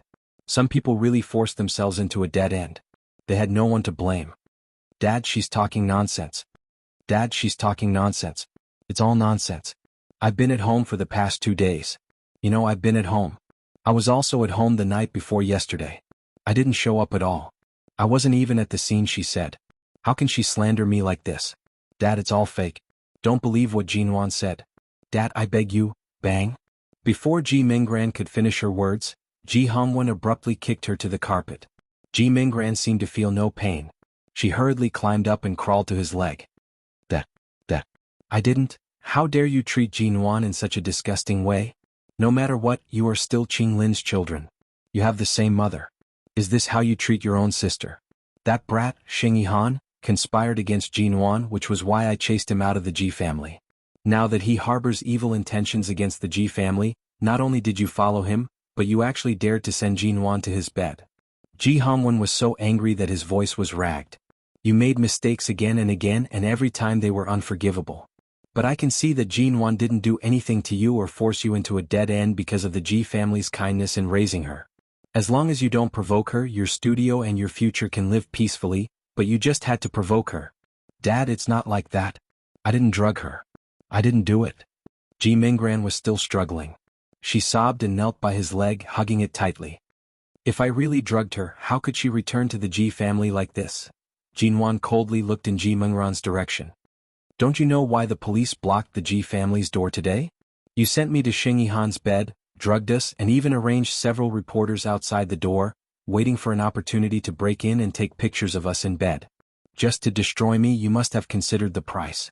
After all, destroying me in this way will also implicate Mo Jingshan. He definitely won't let you off. You know you won't have a good ending, so you want to die with me. You want me to ruin my reputation with you and be photographed rolling in bed with Xing Yihan, But the only thing you miscalculated was that I had already knocked Xing Yihan unconscious in the room. What's more, Mo Jingshan arrived and took me away in time. Otherwise, your meticulous and mutually destructive plan would really kill 2 birds with 1 stone. You're really amazing. Stop it. Ji Minggran cried shrilly. Jin Wan, I hate you. Shut up, don't say any more. Ji Minggran's tears flowed down her face. Dad, it's not like that. This is a misunderstanding. Before she could finish her words, Ji Hongwon's leg flung her away. He gave her another kick, causing her to stumble backward. She looked extremely pathetic. Ji Hongwon's face was livid. He pointed at her and said harshly, You're really lawless and deranged. I originally thought you were just a piece of trash. I really didn't expect that you would actually do such an extreme and stupid thing. It's not like that, Dad. Shut up. I just want the police to take you away as soon as possible. I, Ji Hongwon, will never admit to having a daughter like you in this lifetime. Ji Hongwon stood up and did not look at her anymore. He frowned and turned to ask Jin Wan, Wan, Mo Jingshan arrived in time? Are you sure you're all right? It's fine. The only one who met with an accident was Xing Yihan. In order to protect myself, I used an ashtray to knock him out. I heard that he's still unconscious in the hospital, Jin Wan said coldly. Ji Hongwon closed his eyes as though he was suppressing some anger. He let out a long breath. They're both daughters that I raised. What does it matter if their surname is Ji or not? The one with the surname Ji is actually deranged to such an extent. Ji Minggran's sobs rang out once more. Her voice was hoarse as she cried, It's because you've been biased towards Jin Wan since you were young. That's why I hate her more and more. Isn't it because of you that things have come to this point? You still dare to say that I'm biased? You've mentioned this more than once since you were young. I've also reminded you time and time again that I've never been biased towards either of you sisters. Jin Wan has always given in to you. What more do you want? You dare to say that it's not because Jin Wan looks more like her mother that you're especially biased towards her? Do you dare to say it? Ji Minggran screamed hoarsely. Even if she looks very similar to Qing Lin, you're still my biological daughter. Is there a need for me to be biased? Ji Hongwon rebuked. Ji Minggran sat on the ground in a sorry state. She immediately laughed coldly. That's right. You've also admitted that she looks very similar to my mother. If it wasn't because of this, how could you possibly be willing to raise an outsider's child? I really wonder which garbage dump my mother gave birth to her from. She doesn't even know who her biological father is. What's there to be arrogant about? Our G family provides for her food and clothing. If not for you and the G family, she would have long starved to death. Such a piece of trash, what right does she have to fight with me and the G family? What right does she have? All of a sudden, a cold and stern voice rang from outside the door. Even without the G family, as long as her mother brought her back to the Xiao family, she would still be the apple of the Xiao family's eye. How could she allow you to insult her? Ji Mingran's voice choked. She abruptly raised her eyes to see that the door to the Ji family's villa had been kicked open. A man in his 50s walked in. If she remembered correctly, this was the chairman of Ling Xiao Group, Xiao Jinjuan. When Jin Wan heard these words, her back stiffened. She turned around and saw that Mr. Xiao had actually entered the Ji family's door. The moment he saw Xiao Jinjuan, Ji Hongwen's complexion, which was already ashen from anger, turned even paler. He coldly stared at the man who was about his age. Chapter 660. Why did you come to the Ji family? Who allowed you to enter the Ji family? Ji Hongwen coldly said. Scram. Jin Wan did not expect such a scene. The moment she saw Mr. Xiao, she heard Ji Hongwen's words. She abruptly turned to look at Ji Hongwen. Dad, since you've already guessed your relationship with the Xiao family, why do you keep avoiding me? Even when something happened, you refused to ask for my help. Right now, the Ji family is in such a mess. His daughter keeps framing you. Why are you still standing here? When Mr. Xiao heard her call Ji Hongwen dad, his expression darkened. Wan, I know about all of this. Come back to the Xiao family with me. In the future, Ji Mingran's dirty water will never be able to touch you again. Hearing these words, Ji Mingran stared at Jin Wan in disbelief. What Xiao family? Jin Wan did not speak. Her gaze remained fixed on the ashen-faced Ji Hongwen. She did not look at Mr. Xiao any longer. Elder Xiao coldly watched Ji Mingran, who was sitting on the ground in a sorry state. It's very simple. Earlier on, the rubbish heap you mentioned is the Xiao family. Jin Wan's biological father is me. Even without the Ji family, she wouldn't have suffered from hunger and cold as you wished. If only Qing Lin's temper had softened and told me about her pregnancy, everything would not have turned out this way. Furthermore, you would never have existed in this world because she would never have married Ji Hongwen. Ji Hongwen abruptly raised his hand to cover his heart. He swayed slightly. Jin Wan was startled and rushed forward to support him. Dad. Ji Mingran did not notice Ji Hongwen's expression at all. When she heard that Jin Wan was actually the daughter of Ling Xiao Group's chairman, it was as though she had been struck by lightning. No, impossible, impossible, how could she be your daughter? She's just an illegitimate daughter with no status. I know that my mother was raped. She's the daughter of a rapist. She can't be your daughter. Mr. Zhao's expression instantly turned ugly. He coldly glanced at Ji Mingran before turning to look at Jin Wan, who remained standing by Ji Hongwen's side. Rapist? Is that how you describe me? Old Master Xiao frowned coldly. Ji Hongwen, I haven't settled the score with you for stealing my wife and daughter behind my back, and you've already instilled such thoughts into the children? Isn't it? Ji Hongwen pushed Jin Wan's hand away and took a deep breath with some difficulty. You went back on your word and left her in America. You came back to marry the fiancé your family had decided on. When you remembered her, your son had already been born. She waited for you in America for several years. What did she get in the end? Ji Hongwen laughed coldly. You can say that you were forced or that your family was pressuring you, but you were still married and had a wife and a child.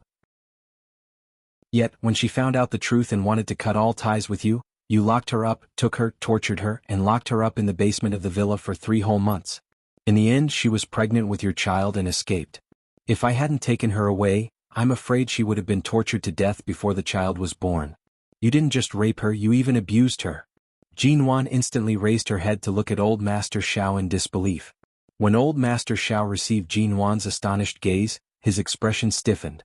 He frowned and said, At that time, Qing Lin couldn't return to her home. She had nowhere to go. I was afraid that she would be in a bad mood and leave on her own, so I let her live in the villa but never locked her up in the basement. I admit that I forced her to stay, but if I had known that she was pregnant, I would have taken good care of the mother and daughter. I would have divorced her and married her, keeping her in the Xiao family openly. Even if you didn't lock her in the basement, didn't you still hide her in a place that your family didn't know about? She had no intention of interfering in your marriage, but you forced her to be the one who couldn't see the light of day. You destroyed the relationship you had with your own hands in America. No matter how strong your love was, it couldn't compare to the hurt you caused her. She didn't even know whether she loved you or hated you. If she didn't love you, she wouldn't have given birth to Jean Wan. But if she didn't hate you, she wouldn't have married me with a child. If she didn't love you, she wouldn't have died holding the necklace you gave her in America. But if she didn't hate me, she wouldn't have refused to inform you of her death. Ji Hongwen coldly looked at him. The one surnamed Xiao. Back when we were studying in America, we competed fairly. In the end, I lost to you wholeheartedly. I withdrew because I believed that you could give Qing Lin a good future. But what was the result? In the end, you ruined her life. When old Master Xiao heard that Jean Wan's mother refused to inform him of her death, his eyes darkened. Jean Wan saw the eyes of this man in his 50s, who was said to be like a god in Ling Xiao group, gradually turning red. She didn't know what kind of love he had for her mother. She didn't know what kind of romance they had in America. But in the end, after he got married and had a son, he turned his love into tyrannical possessiveness and ruined her mother's life because of his selfishness and his refusal to let her go. No wonder Mo Jingxin said that if she met old Master Xiao, she might not be happy. It turned out that when she learned what happened to her birth, she was indeed not very happy. Having a powerful father was not enough to satisfy her because this father was too powerful, so he had the ability to lock up her mother 20 years ago and even dared to do whatever he wanted to her mother. Her mother finally flew out of that remote place with her own ability, but in the end, her wings were broken by Xiao Jinjuan. Chapter 661. The only thing you did wrong? Listen, it was so difficult for you to shoulder the blame, yet you still act so righteously. Ji Hongwen coldly laughed. As expected, even at such an old age, you still want to protect your damn face.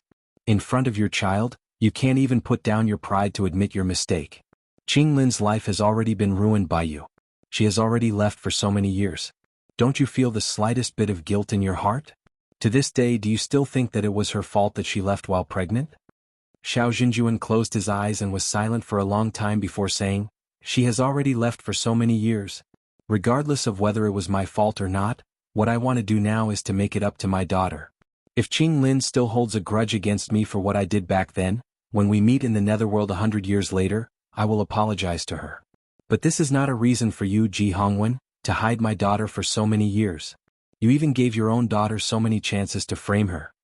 Ji Minggran, who had been sitting on the carpet for a long time, seemed to be the forgotten one.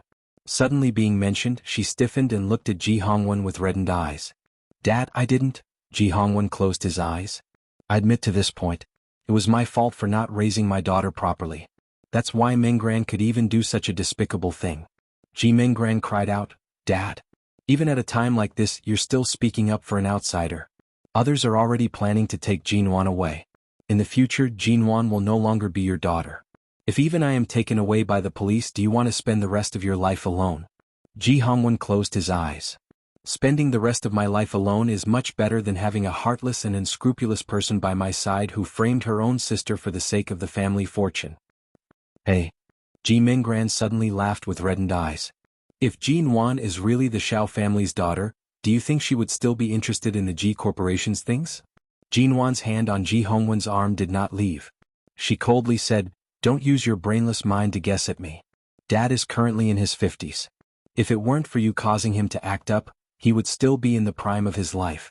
At the very least, the Ji Corporation would still be in his hands for another 30 to 40 years. Why are you in such a hurry to get the family fortune? Do you really want Dad to step down as soon as possible?" In Xiao Jinjuan's hands, Ling Xiao Group was like the sun at high noon. Since they were classmates when they were studying in America, they were the same age. For a moment, Jean Wan felt indignant. Why did Xiao Jinjuan's body appear to be as healthy as a young man's, while Ji Hongwen was inferior to him? She had to arrange for 2 top-notch medical staff to be by Ji Hongwen's side to watch him exercise every day. She wouldn't stop until he was exceptionally healthy and strong within 2 years.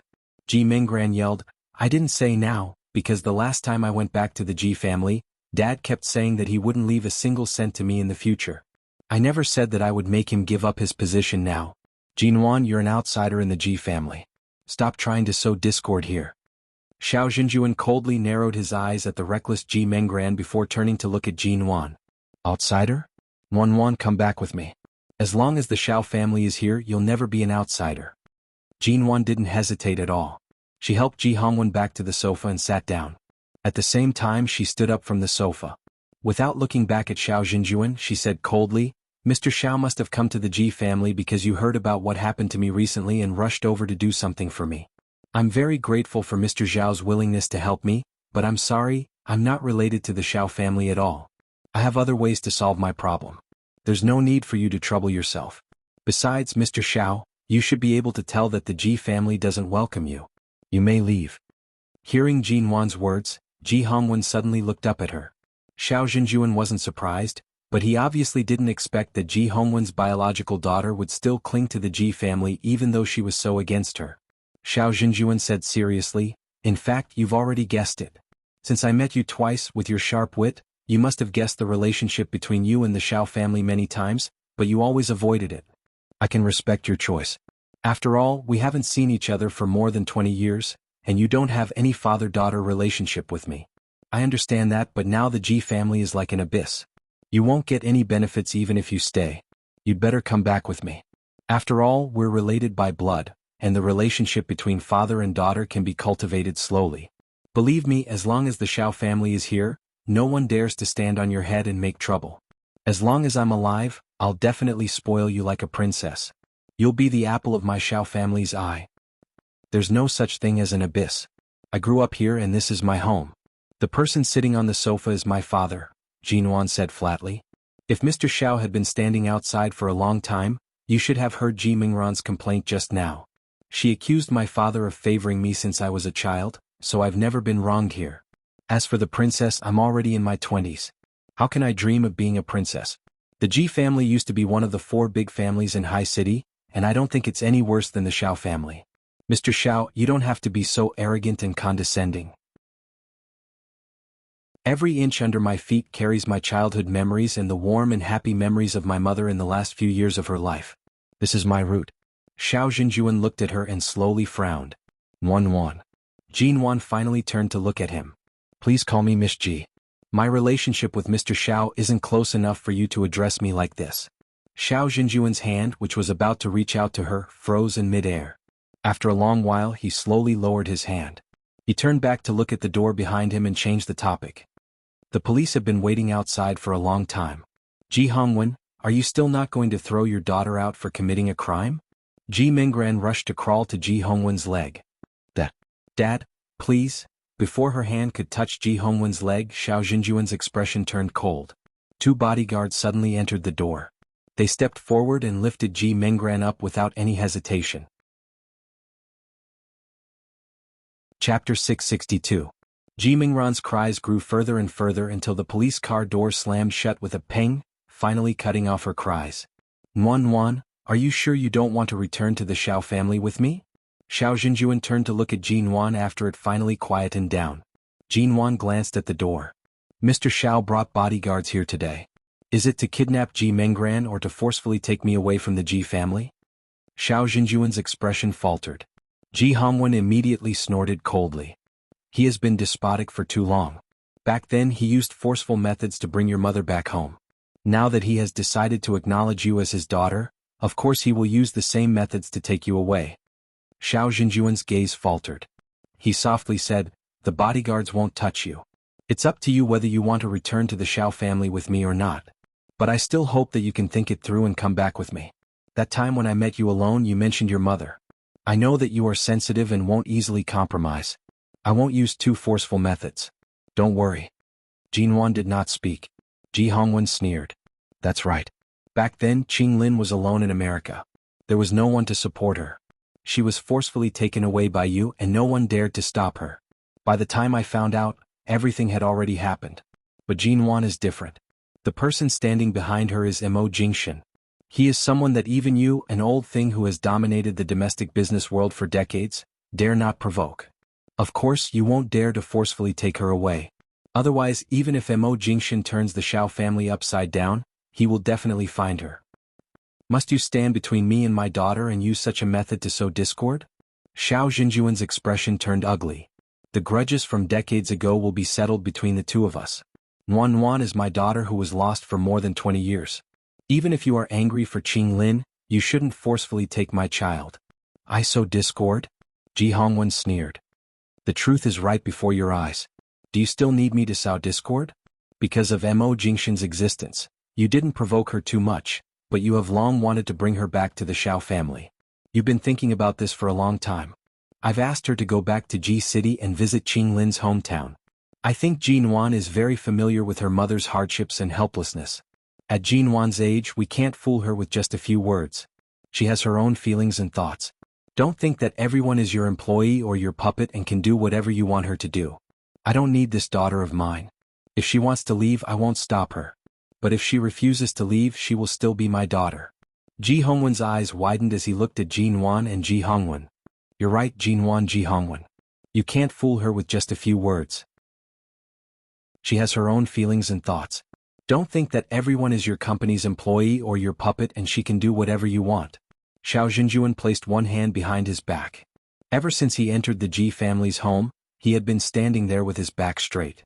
Although he didn't do it on purpose, he still exuded the aura and demeanor of a superior. He said coldly, as long as you can protect her, I don't have to disregard our family's vow to come here early in the morning to take her away. This time, Ji Mingran's various tricks and frame-up against her are extremely vicious. A while ago, I found out something from the old servants of the Ji family who left many years ago. When Wan Wan was only a teenager, you married that Xin Haru into the family and allowed her to bring her son, Sheng Yihan, into the Ji family. What was the result? In the end, because of your negligence, she almost made a huge mistake. She was almost raped by that brat, and in the end she suffered from the cold. Ji Hongwen's expression faltered. He paused and turned to look at Jin Wan. This was a knot in Ji Hongwen's heart for half of his life. Earlier, because of this matter, he vented his anger on Ji Mingran. He hated her very much. But he had to admit that this was indeed because of his negligence back then. Jin Wan's cold voice rang at this moment. Mr. Xiao, even if I grew up in the Xiao family, I might not have lived a better life than here. The Xiao family's business is so big and there are so many people. Mr. Xiao is usually so busy.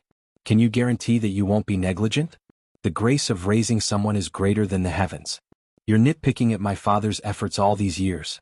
Aren't you going a little too far? Xiao Zhenjuan watched her figure that kept her face turned sideways. Wan Wan, you also said that he raised you. That means he acknowledges that I'm your biological father. Must you speak to me like this? Jin Wan turned to look at him. I'm the one involved in the decision to raise him. I have the clearest and most obvious understanding of how to choose and how to do it. The right lies in my hands. Mr. Xiao doesn't seem to have the right to morally blackmail me. Xiao Zhenjuan choked. Jin Wan's stubbornness was really like his. If he could soften a little, he wouldn't have ended up like that with her mother. It was precisely because he knew himself too well that he understood Jin Wan. At this time, nothing he said or did could change her mind. He could only treat time as a good medicine and let it seep in little by little. Perhaps only then could she face the fact that her surname was Xiao. At this moment, Jin Wan's cell phone rang. She turned to answer it. She didn't go to the company yesterday on Monday. Today the company had something to do and she had to rush over. After hanging up the phone, she took a look at the time and turned to tell Ji Hongwen that she had something to do in the company and would find time to go back to the Ji family later. Just as she was about to leave, she walked past Xiao Zhenjuan and stopped. She said coolly, President Xiao, please leave the Ji family. Since you made a vow many years ago to mind your own business, please leave. My father has been in a bad mood recently, and his health isn't good. Don't be an eyesore here. Xiao Zhenjuan's eyelids suddenly twitched. He turned his eyes, but Jin Wan didn't even look at him and walked out without looking back. At the same time, Los Angeles, USA. In front of the headquarters of Shine Group in Los Angeles, a black off-road vehicle had been parked for a long time. In the car, Nanheng looked indifferently at the helicopter hovering over the roof of Shine Group and picked up the phone to call Mo Jingshan in High City. Chapter 663. After Jin Wan returned to the company, her phone rang several times, but she was busy with the meeting and didn't answer. When it was dark and it was time to get off work, she returned to the office and discussed the unfinished matters from the meeting with her secretary and other staff. She was busy until 6 or 7 o'clock in the evening. Her phone, which she had forgotten to charge, had run out of battery, so she didn't notice who called her in the afternoon. When she was finally done, Xiaoba returned to the assistant's office to work overtime, while Jin Wan stayed in the CEO's office to review the documents she had left behind yesterday. After reading them, she sat alone in the quiet office, thinking of what happened at the Ji family this morning. She had never thought deeply about her identity, especially when she learned that she might be related to the Xiao family. If Ji Hongwen hadn't specially asked her to return to Ji City and revealed that he wanted to have a showdown with her, she would rather not know anything and just be a good daughter of the Ji family. But today Mr. Zhao's sudden appearance caught her off guard. Perhaps if Ji Minggran hadn't gone too far and Xiao Xinjuan couldn't stand it anymore, perhaps he wouldn't have come so hurriedly to reunite with her. But today, when she suddenly learned of her mother's entanglement with those two men, Jinwan really didn't expect it. On the other hand, what Xiaoba didn't expect was to see Mo Jingshan come to their company in her lifetime. Xiaoba was working overtime in the assistant's office at night. Halfway through, she went out to pour a glass of water, but she suddenly saw Xiao Mo. When they were still a studio in High City, several of their colleagues had discussed excitedly in private, wondering when Xiao Mo would come in person, which would definitely cause a considerable sensation. However, before they realized this idea, Jinwan had gone to the UK. Since then, it seemed that Mo Jingshan had never really stepped into MN Group, which belonged to Jinwan. She didn't expect that one day Xiao Mo would really come. The receptionist on duty recognized him and learned from the news that he and Jinwan were husband and wife, so she didn't dare to stop him, so there was no need to announce Xiao Mo's arrival. When Xiaoba saw him, he had almost reached the door of the CEO's office. Xiao Mo? Xiaoba was holding a cup of water. It was hard to tell if his face was filled with excitement or confusion. What are you? Is she in the office? Mo Jingshan asked. Xiaoba quickly nodded. Yes, boss is in the office, but she should have finished her work at this time, but she hasn't gone home yet. It's probably because it's too late and she wants to rest in the office for the night. Mo Jingshan did not speak further and went straight to his office. Xiaoba didn't dare to knock on the door or inform Jinwan. Anyway, Xiao Mo wouldn't eat her. Even if he did, it was reasonable and legal. She didn't dare to interfere, so she quietly went back to her assistant's office with a glass of water. Jinwan was not in the office. As Xiaoba said, she was in the break room. She couldn't make it to the company for Monday's meeting, so the meeting was moved to tomorrow morning. Since it was too early, she decided to stay at the company. There was a balcony outside the floor-to-ceiling windows of the break room. Jinwan stood by the window. The window was not closed and the door to the office was not closed. Mo Jingshan entered the office. The moment he reached the break room, he saw her back view. The little woman's arms were crossed over her chest, her long hair fluttering in the wind. The shawl she wore in the office was also fluttering in the wind. Mo Jingshan stood there for a while and didn't enter. He turned to her desk to pick up her phone, only to see that her phone was out of battery. After about 10 minutes, the man walked to the break room. Jinwan didn't seem to hear him. She still stood there. Outside the window, High City was brightly lit, and the world was filled with endless prosperity. But as she stood there, it was as though she was standing in this endless prosperity. Her entire body was cold and cheerless.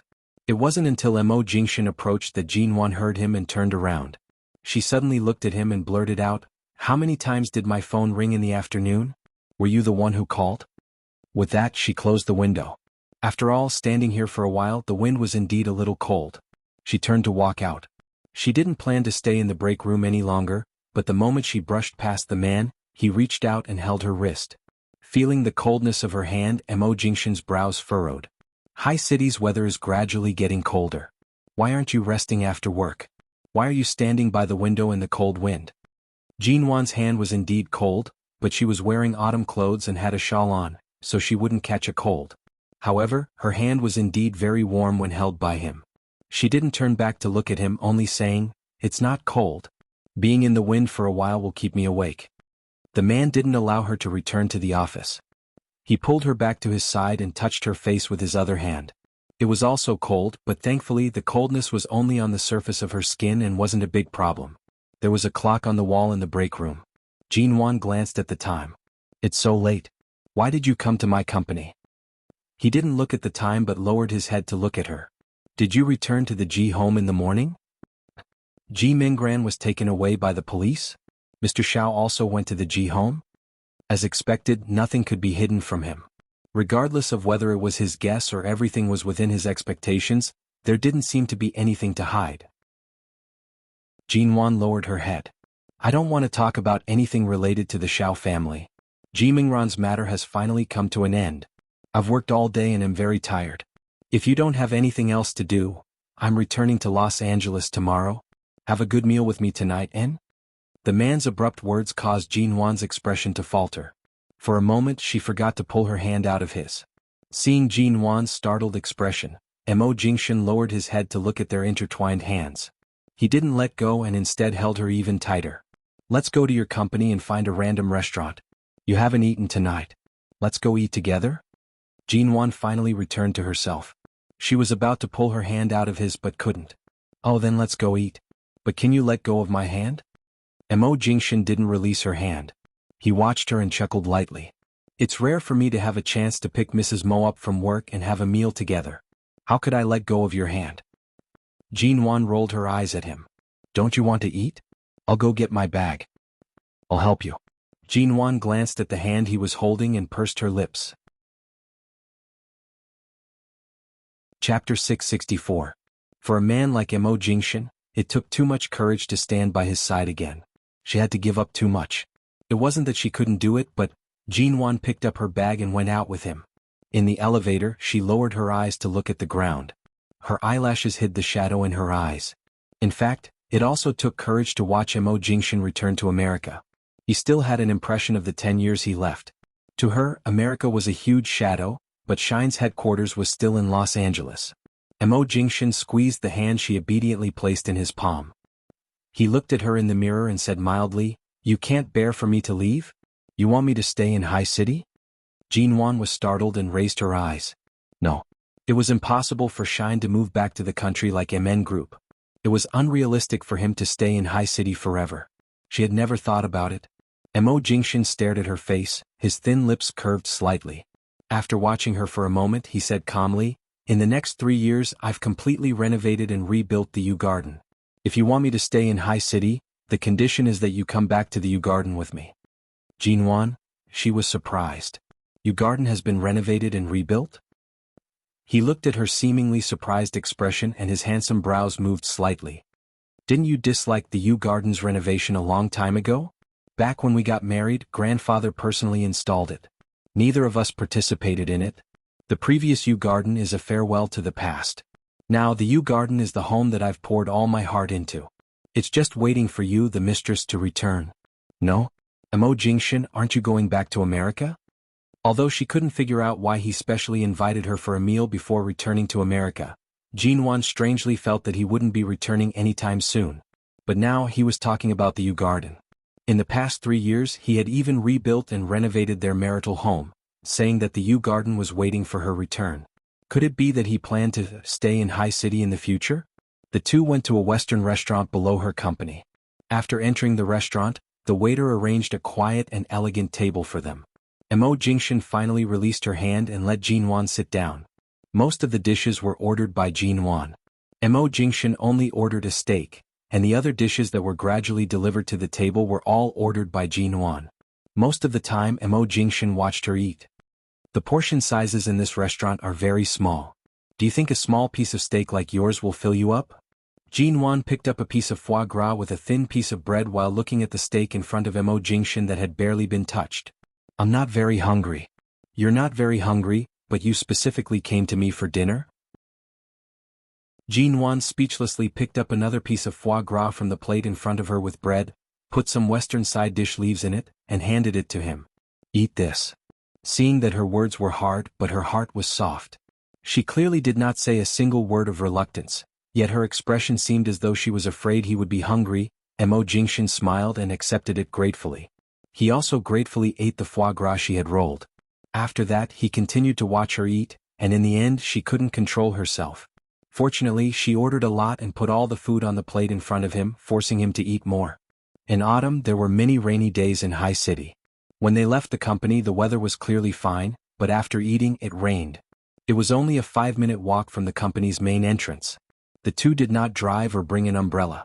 Mo Jingshan sent her back to the company, but in just a few minutes, the two of them were drenched in the rain. Even though Mo Jingshan's temperament was not affected in the slightest by the rain, Jinwan still mercifully allowed him to take a shower in her break room. She also asked the nearby 24-hour shopping mall to send a change of men's clothes over. Mo Jingshan showered and dried his short hair. Although it no longer dripped water, it still fell slightly on his forehead, causing the originally cold and stern man to appear more seductive and abstinent. He changed into a set of black shirt and trousers that she had just asked the shopping mall to send over. It was the brand he usually wore. Perhaps the two of them did not need to put on a show to understand each other, but such a small detail and habit was enough to show that their relationship as husband and wife was actually quite peaceful. Aside from the various entanglements and misunderstandings that had occurred in the past, there was nothing wrong with it as long as they were not divorced. Seeing that the man had changed and come out, Jin-won, who had also just gone to the vice president's break room to take a shower, glanced at him. In an instant, many thoughts flashed through her mind. Jin-won. And Mo Jingshin looked at her and instantly caught her stunned expression because he was wearing the clothes she had bought for him. He remained calm and collected, his voice low and heavy. Have you thought it through? Do you want to move back to the Yew Garden with me? Moving back to the Yew Garden meant that he wanted to let go of the past and resume their married life. She would still be his Mrs. Mo. Jin-won sat at the end of the bed in the break room and casually picked up a pillow to hold in her arms. She lowered her head to look at the pillow in her arms, cleared her throat and said, "Let's talk about it when you come back from America. After all, you have so many things to deal with in America. I don't even know when you'll be able to return to High City. I don't have time to think so much right now." Mo Jingshin looked at her without a word. Jin-won coughed dryly. "You've showered and changed your clothes. It's time to go back, right? I'll stay at the company tonight. I won't keep you." Jin-won. "You know that my break room isn't as big as the one in your office. It's small enough for me to live alone. Don't even think about staying here." It was true that her break room wasn't big, but it wasn't so small that it couldn't even accommodate one Mo Jingshin. Mo Jingshin walked over and single-handedly took the pillow from her arms, throwing it back onto the bed behind her. He calmly said, "I'm returning to America tomorrow. Are you planning to draw a line with me after I shower and leave? You said you'll wait for me to return from America. If I really do come back, I'm afraid you'll have already fled to Java. I won't even be able to catch you. Don't think I don't know that you're as slippery as a loach right now." "Jin-won?" he calmly asked, "are you going back to the Yew Garden?" Jin-won glanced at him. "I already said we'll talk about it when you return from America. Are you sure you won't run?" Jin-won felt guilty. High City is only so big. Where can I run to? It's not like I can return to London. Chapter 665. The man stared at her face with his deep eyes, and there was a hint of a smile between his brows. When he lowered his head, he approached her dangerously. His voice was low and seductive. "If you're afraid that the Yew Garden won't be able to accommodate you, you can buy the buildings behind the Yew Garden. It's only 2,000 or 3,000 square meters. It's not like it can't accommodate you." Jin-won, she lay on the bed and scowled because this position was not beneficial to her. "Don't you think it's good for us to live our own lives like this? We don't interfere with each other and have our own lives.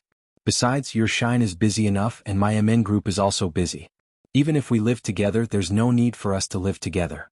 Besides, I'm not in the mood to build a relationship right now. It's a waste of time." Mo Jingshin was so angry that he almost laughed. This woman really dared to say anything she wanted to say. "Jin-won, do you really think I can't do anything to you?" Her long hair spread out behind her back, and her thick and slender eyelashes blinked several times. Her face gradually turned red because of the man's ambiguous position. "I'm telling the truth. Also, this is my office break room. There are people working overtime in my company. Someone might come in at any time." Mo Jingshin, don't. The man lowered his head and kissed her. Jin-won was about to raise her hands only to find that her hands had been single-handedly held above her head. Since that night in Jing City and this time when she was drugged by Ji Menggran, the two of them had been separated for 3 years. After all, they were no longer starting from zero. They seemed to have regained their memories and were like the most ordinary husband and wife in the past. But she was still extremely sensitive to Mo Jingshin's every kiss. And it was in her office break room. It seemed to be the first time he came to her workplace. 3 years ago, he only parked his car in front of the building when she got off work and never came in. But today he came in for the first time, but he directly pressed her down on the bed in the break room. "Mo Jingshin, you?" Jin-won's face was burning hot.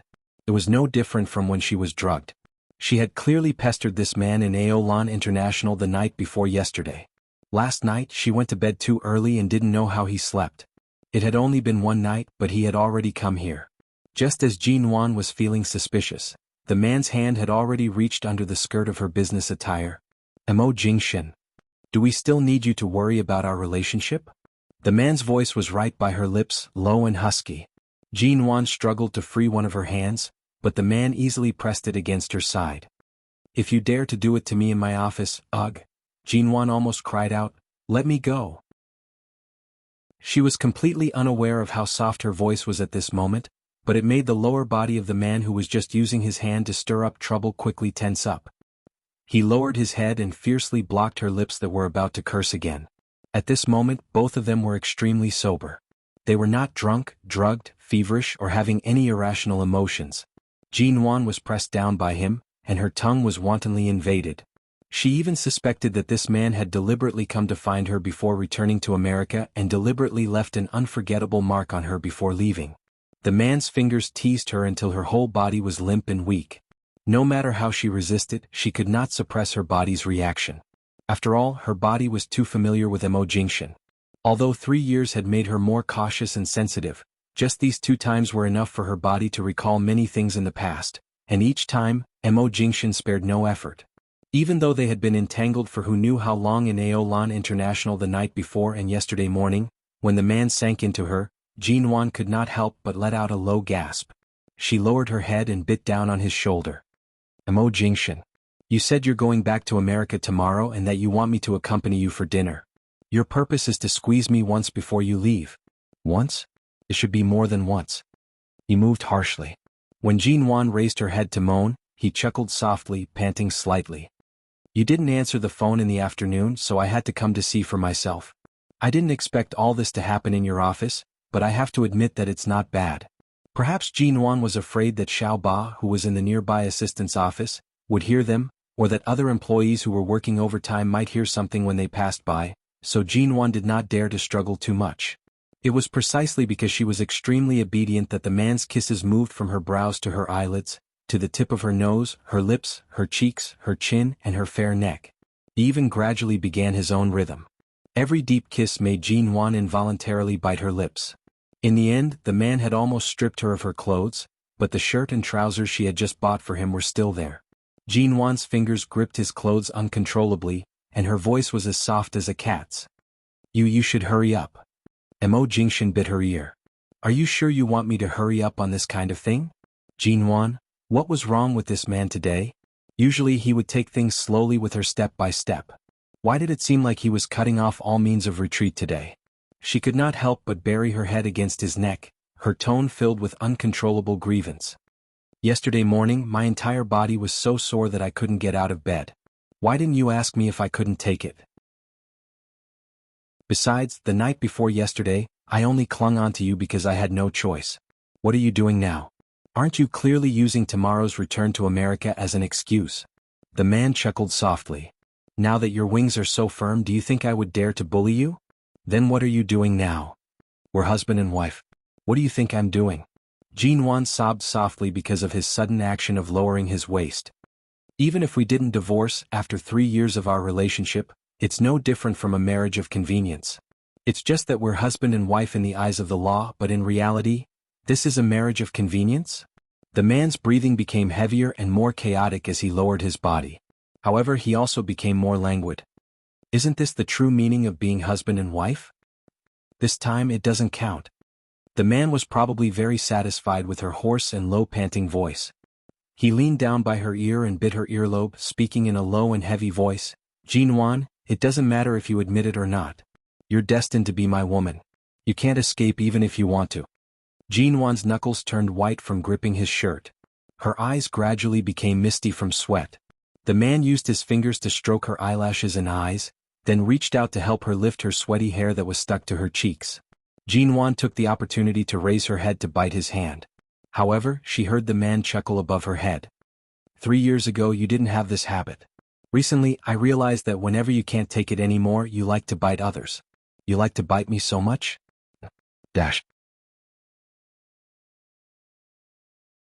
Chapter 666. Hearing this, Jinwan immediately let go of his fingers and slapped his hand away. The man chuckled as he pinched her cheeks, which were soft and pink from the surging tides of passion. His lips held back a smile. "You even like to hit people when you're shy. When did you learn to be so violent? Just because Feng Ling went to England to accompany you for a year? Did she teach you all that?" What has it got to do with Feng Ling? She only taught me some self-defense skills. Mo Jingshan kissed her delicate chin, smiling as he kissed. She was completely dominated by Nan Heng, yet she still had the ability to run to England to teach you self-defense skills. It seems like you didn't skimp on protecting her that year. Jinwan, speaking of which, the year Feng Ling went to England to accompany her, she really did slip away from Nan Heng's side. Later on, when Nan Heng went to kidnap her back, it was quite a scene, but Feng Ling did not appreciate it at all. Seeing that she could actually be distracted by other things at a time like this, the man lifted the blanket, scooped her in, and continued. Jinwan widened her eyes under the blanket, watching him warily in the darkness. However, the man used his physical strength to pull her consciousness back from her wandering thoughts.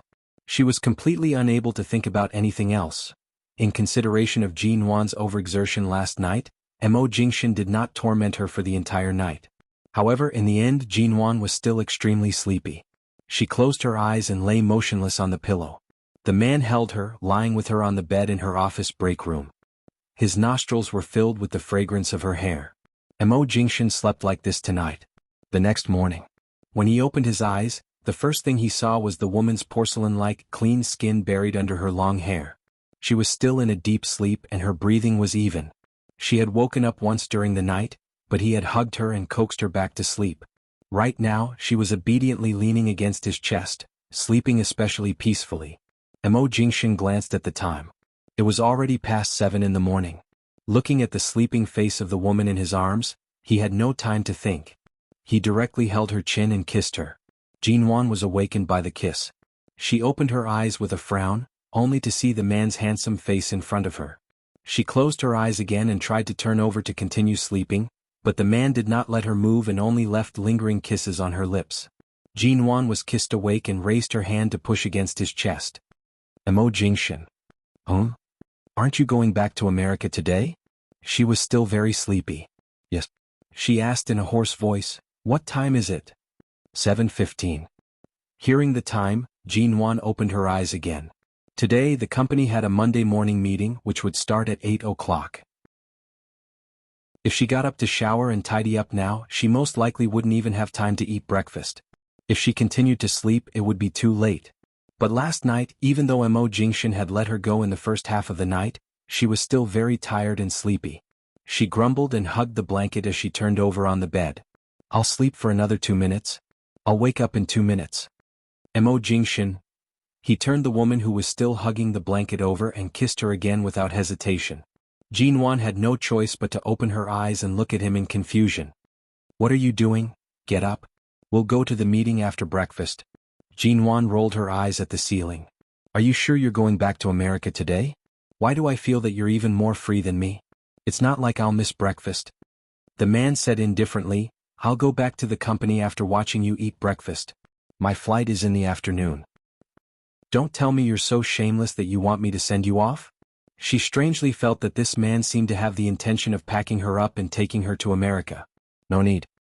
Hearing these 2 words, Jinwan finally got up from the bed lazily. She turned to see that Mo Jingshan had lifted the blanket and gotten out of bed. The man's shirt and trousers were a little wrinkled, but it did not affect his overall appearance. He would simply iron the shirt before he went out. It just so happened that there was a spare ironing machine in the break room. She had accidentally pressed the button by the bedside when she got up, and the curtain had been automatically opened. The sunlight that spilled in from the window fell on the man. He had a head of slightly messy black short hair, and his facial features were particularly clean and handsome in the morning light. Seeing that she really did not intend to stay in bed, the man turned and entered the bathroom. Jinwan looked at his tall back and raised her hand to rub her hair hard. Although she was still very sleepy, she finally accepted her fate and got up. After all, even if she did not eat breakfast, she could not sleep at this time. The sound of water in the bathroom rang. She glanced in that direction. Only then did she take the time to carefully think about what had happened after he came last night. He said that he was going back to America today. He said that he wanted her to accompany him to dinner. Then, when he sent her back, he was drenched in the rain and took a shower here. Then things developed to an unmanageable stage. Then she hugged him to sleep. After a night, it was as though they had lived the warm life of a married couple. He woke her up, told her to eat breakfast, and then she went to work while he prepared to fly back to America in the afternoon. If it were not for the matter of returning to America, Everything seemed perfect. Was this man purposely reminding her of the good times they used to be together? He wanted her to remember all of this and obediently return to his side when he returned from America? Logically speaking, Jinwan should be angry at this man for every step he took. However, the moment she remembered that he was about to return to America, and she didn't know when he would be back, the anger she felt immediately dissipated. Mo Jingshan only used the bathroom for a few minutes. After all, they had both showered after last night. He simply washed up and came out. Seeing that he had come out, Jinwan could only get up to wash up as well. After tidying up, she pushed open the bathroom door and was about to leave when she remembered that this was the company and that there would be a meeting soon. She picked up her bag and put on some light makeup. After she was done, she turned to find that the tall and handsome man was leaning against the door frame. His deep, black eyes were focused on her for a long time. Her hand that was applying lipstick almost went crooked. She hurriedly wiped it twice before putting it down. She coughed dryly. "Why are you looking at me like that?" The man watched her, speaking softly. "Actually, waking up together like this every day, washing up and standing by the side to watch you put on makeup is also a form of enjoyment." Jinwan? Was this man saying sweet nothings to her? When they went to eat breakfast, Jinwan was dressed in the formal attire she had prepared for the meeting. However, she was afraid that the fragrance of breakfast would spread to her body, so she put on a light blue jacket. The man was usually exceptionally patient with her. Today he was even more patient. Chapter 667. Mo Jingshan was clearly pleased by her obediently allowing him to lead her out of the office. However, after leaving the office, Jinwan's face immediately became thin. It was almost time for work. There were many people in the company. Even if they entered the CEO's exclusive elevator, there would still be many people in the lobby on the first floor. But at this time, even if she wanted him to let go of her hand, this man clearly had no intention of letting go. Thus, early in the morning, the CEO of Shine Group, Mo Jingshan, and the CEO of MN Group, Jinwan, suddenly appeared at MN Group. The cold and noble man and the elegant and beautiful woman walking together were destined to be a very eye-catching scene in front of the company. Fortunately, Mo Jingshan had long announced their relationship in front of the media. Even if the group of employees in the company was curious about the gossip, they knew they were husband and wife. No matter how much gossip there was, they could not spread it. When they walked out of the company, Mo Jingshan's hand touched a few of her fingers. Although Jinwan liked the silver ornaments she bought in G-City last time, she only wore them occasionally. They were not suitable for daily wear. After all, these small ornaments that were similar to art could easily scratch her clothes. Mo Jingshan lowered his eyes to look at her hands. They were clean. Regardless of whether it was her wrists or fingers, she was not wearing anything. He calmly asked, "The blue diamond I gave you, did you leave it at home and treat it as trash? I've never even seen you wear it out." "Trash?" Jinwan said, "I wore it once at a banquet, but the 10-carat blue diamond was too eye-catching, so I didn't usually wear it." "I gave you that blue diamond so that you could hide it at home? Otherwise, you can either use it to embed on a ring and make it into a suitable wedding ring for you, or you can buy a new one."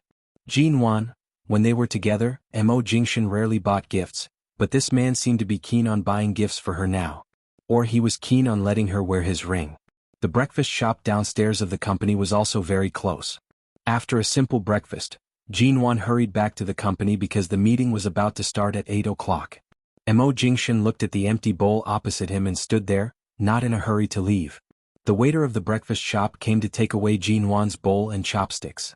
At this moment, Mo Jingshan's cell phone on the table suddenly vibrated. He glanced at the caller ID and picked up the phone. "President Mo, something happened?" His eyebrows didn't move as he calmly said, "I already know. The afternoon flight back to America. If there's anything, go find Nanhung first." After that, it was unknown what was said on the phone. Mo Jingshan was silent for a moment before asking, "Have you found the person?" "I found him. It's Akip's younger brother. He's been planning for 3 years to avenge his brother. The remaining members of the Cambodian gang were not in Los Angeles or China, so they couldn't be completely wiped out. The remaining members are all together now. In the past 3 years, they've made connections in America and bought people from various places. To be able to make connections in America, it can be seen that Akip's younger brother is more capable than his elder brother. Yes, now the underground people in America dare not provoke them directly. By the way, Siomo, there's another thing." "Speak." A few days ago we found Nianj in Washington who has been missing for a year. Shall we inform Dr. Qin? Mo Jingshin said mildly, the people he sent have already found them. There's no difference whether we inform them or not. This is their own problem. There's no need to interfere. I'll give him a call before I leave. Okay, I understand. After hanging up the phone, Mo Jingshin threw the phone aside, looked at the untouched wonton in front of him, remembered Jin Wan's satisfied look when she ate the bowl of wonton, and picked up the chopsticks to eat carelessly. It had been 2 days since Mo Jingshin returned to America. Jin Wan's working state seemed the same these days, but only she knew how absent-minded she was. After 2 days she couldn't help removing Mo Jingshin's WeChat from the blacklist. She was about to ask him how he was doing after returning to America, but when she clicked on his profile picture, she found that Mo Jingshin's WeChat profile picture had been changed. But the picture he changed was, it turned out that when he held her to sleep in her office break room that night, she leaned against his arms in a deep sleep, and he took a picture of her face. At the time, she was in such a deep sleep that she didn't notice that the man had actually taken a photo of her sleeping. In the photo she was clearly sleeping, leaning against his chest, and the man's handsome chin was in the photo. Although it was only a part of his chin, any acquaintance would be able to tell that it was Mo Jingshin at a glance. She was really convinced that he changed the picture of her in the scenery outside the car window and replaced it with a picture of him sleeping with her in his arms. She really wanted to throw him back into the blacklist. Jin Wan's temples throbbed. She resisted the urge to shove him back into the blacklist and send him a WeChat message. She originally wanted to say hello, but in the end it became, you took a picture of me while I was sleeping. Why didn't I know you had this kind of hobby before? How dare you use it as your profile picture? If you don't change it, you'll stay in the blacklist forever.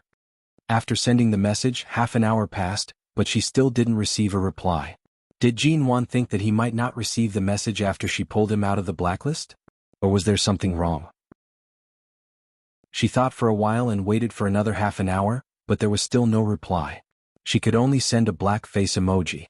An hour later there was still no reply.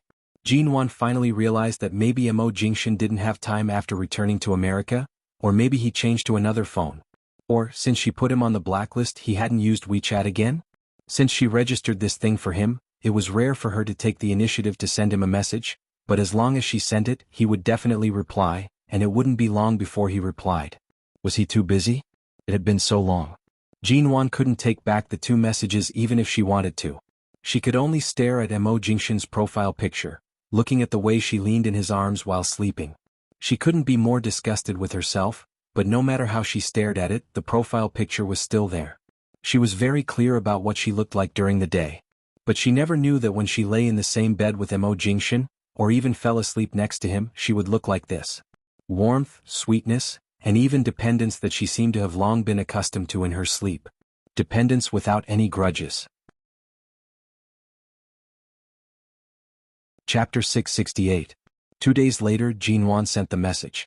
Mo Jingshin still did not give her any reply. He did not even give her a call.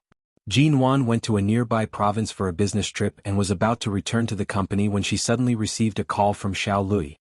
An hour later, Jin Wan stood outside the French restaurant near the company, looking at Xiao Jinjuan who was sitting by the window of the restaurant and glancing at Xiao Lui who was standing by the car in the parking lot with one hand in his trouser pocket.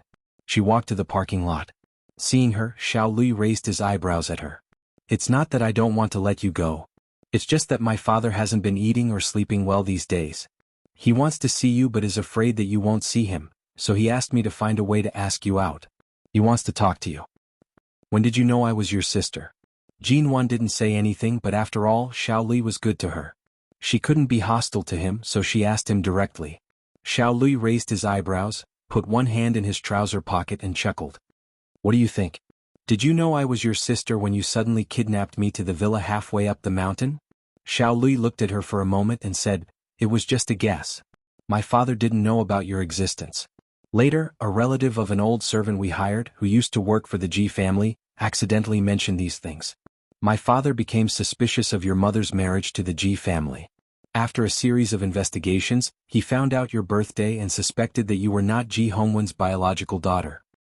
However, even if you're really not from the Ji family, your relationship with me is at most that of a half-sister.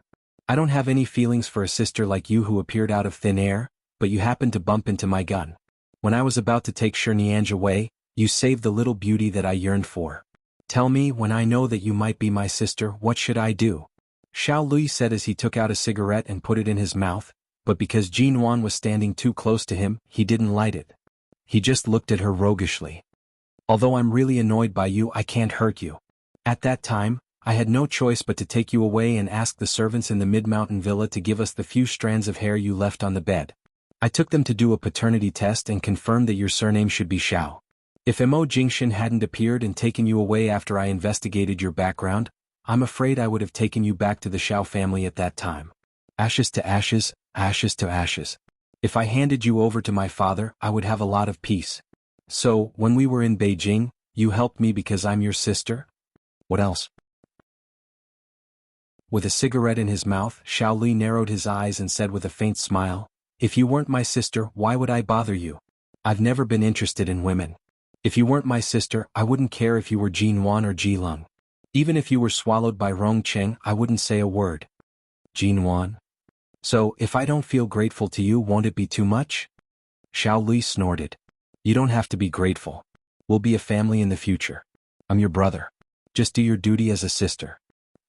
What's a sister's duty? For example, don't take Qin Siding's side when it comes to snatching women. I'm snatching sister-in-law for you. Can't you understand that? Jin Wan, then I'm afraid you'll be disappointed. Don't call me brother or sister. I don't intend to acknowledge your Xiao family at all, but for the sake that you once supported me, I'll do whatever I want with you.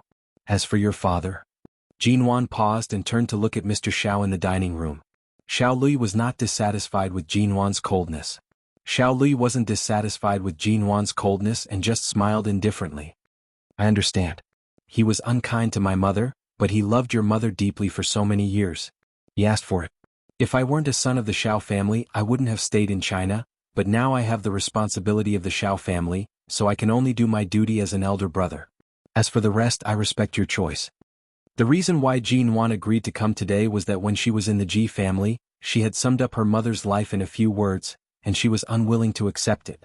Some things should be talked about face to face. After all, now was the time to be frank.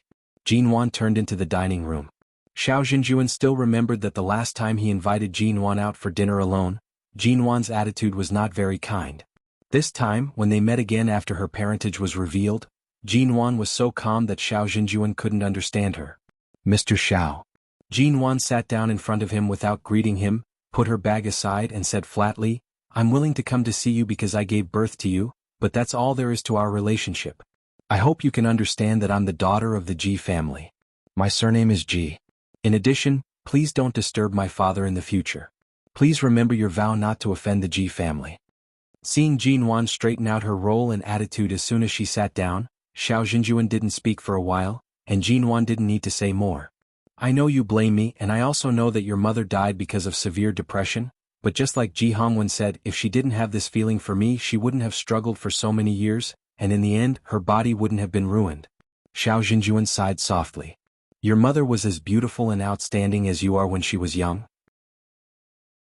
She went to the United States to study on her own with a student loan and a scholarship. Coincidentally, it was the same American business school that Ji Hongwen and I studied in. Your mother and I met each other and fell in love with each other.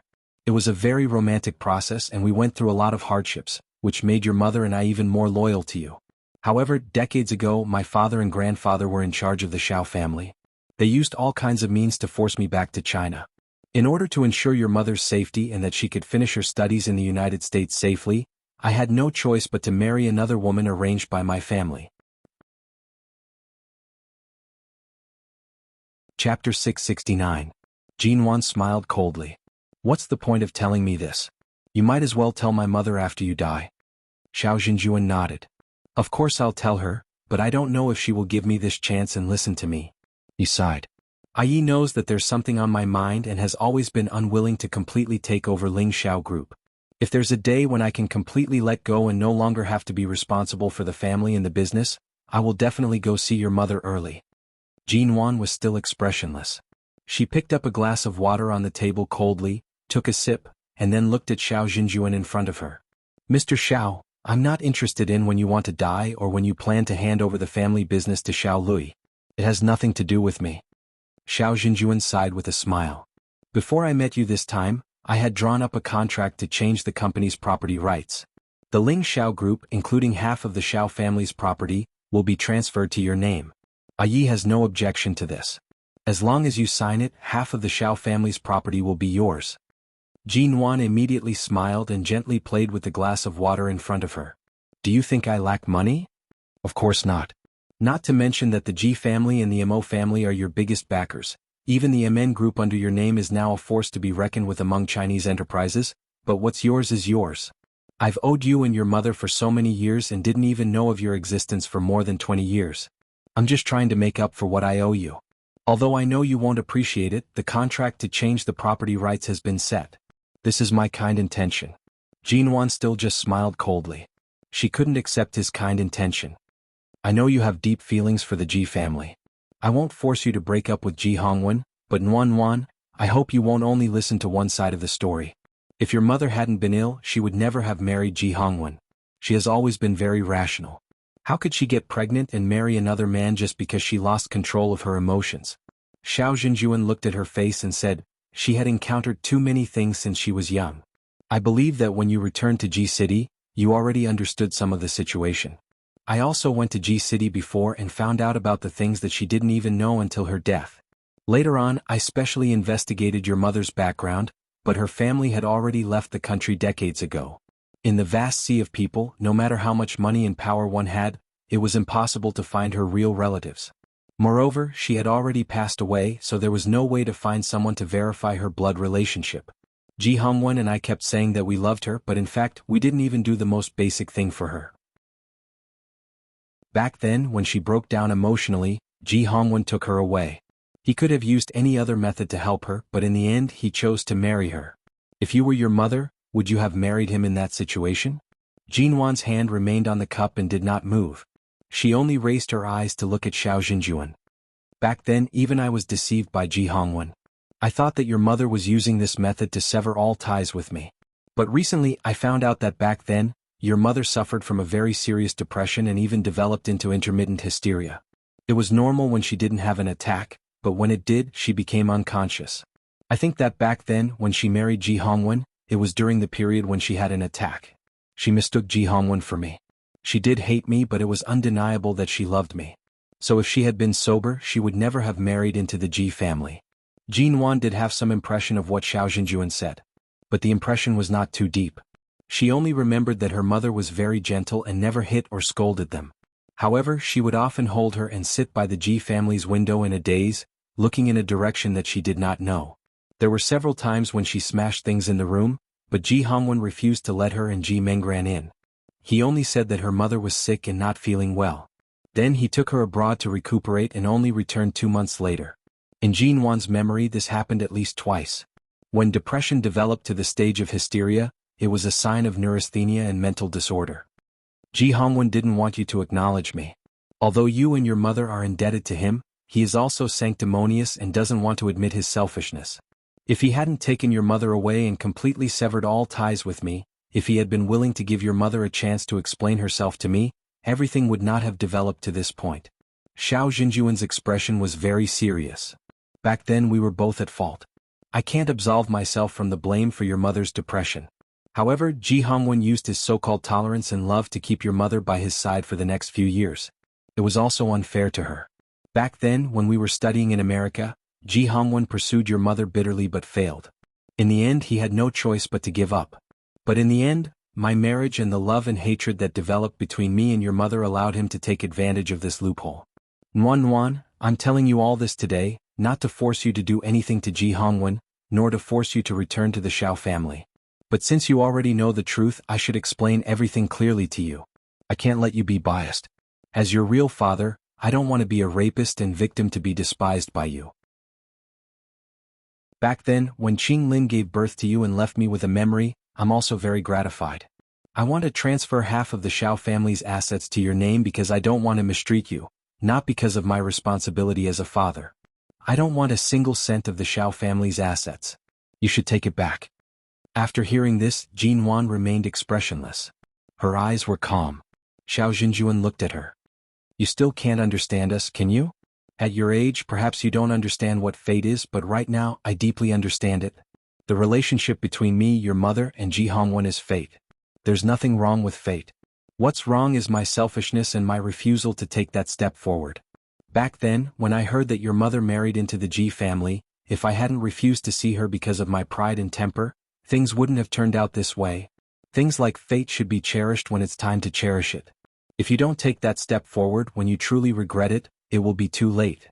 That you're tuning in to the Han Li's Wuxia Chronicles YouTube channel. We're so grateful for your support, and don't forget to subscribe to join us on this incredible journey through captivating stories. Your generosity through donations truly makes a world of difference, as it's the primary source of revenue that allows me to expand and enhance this channel for you. Thank you from the bottom of my heart for being a part of this adventure.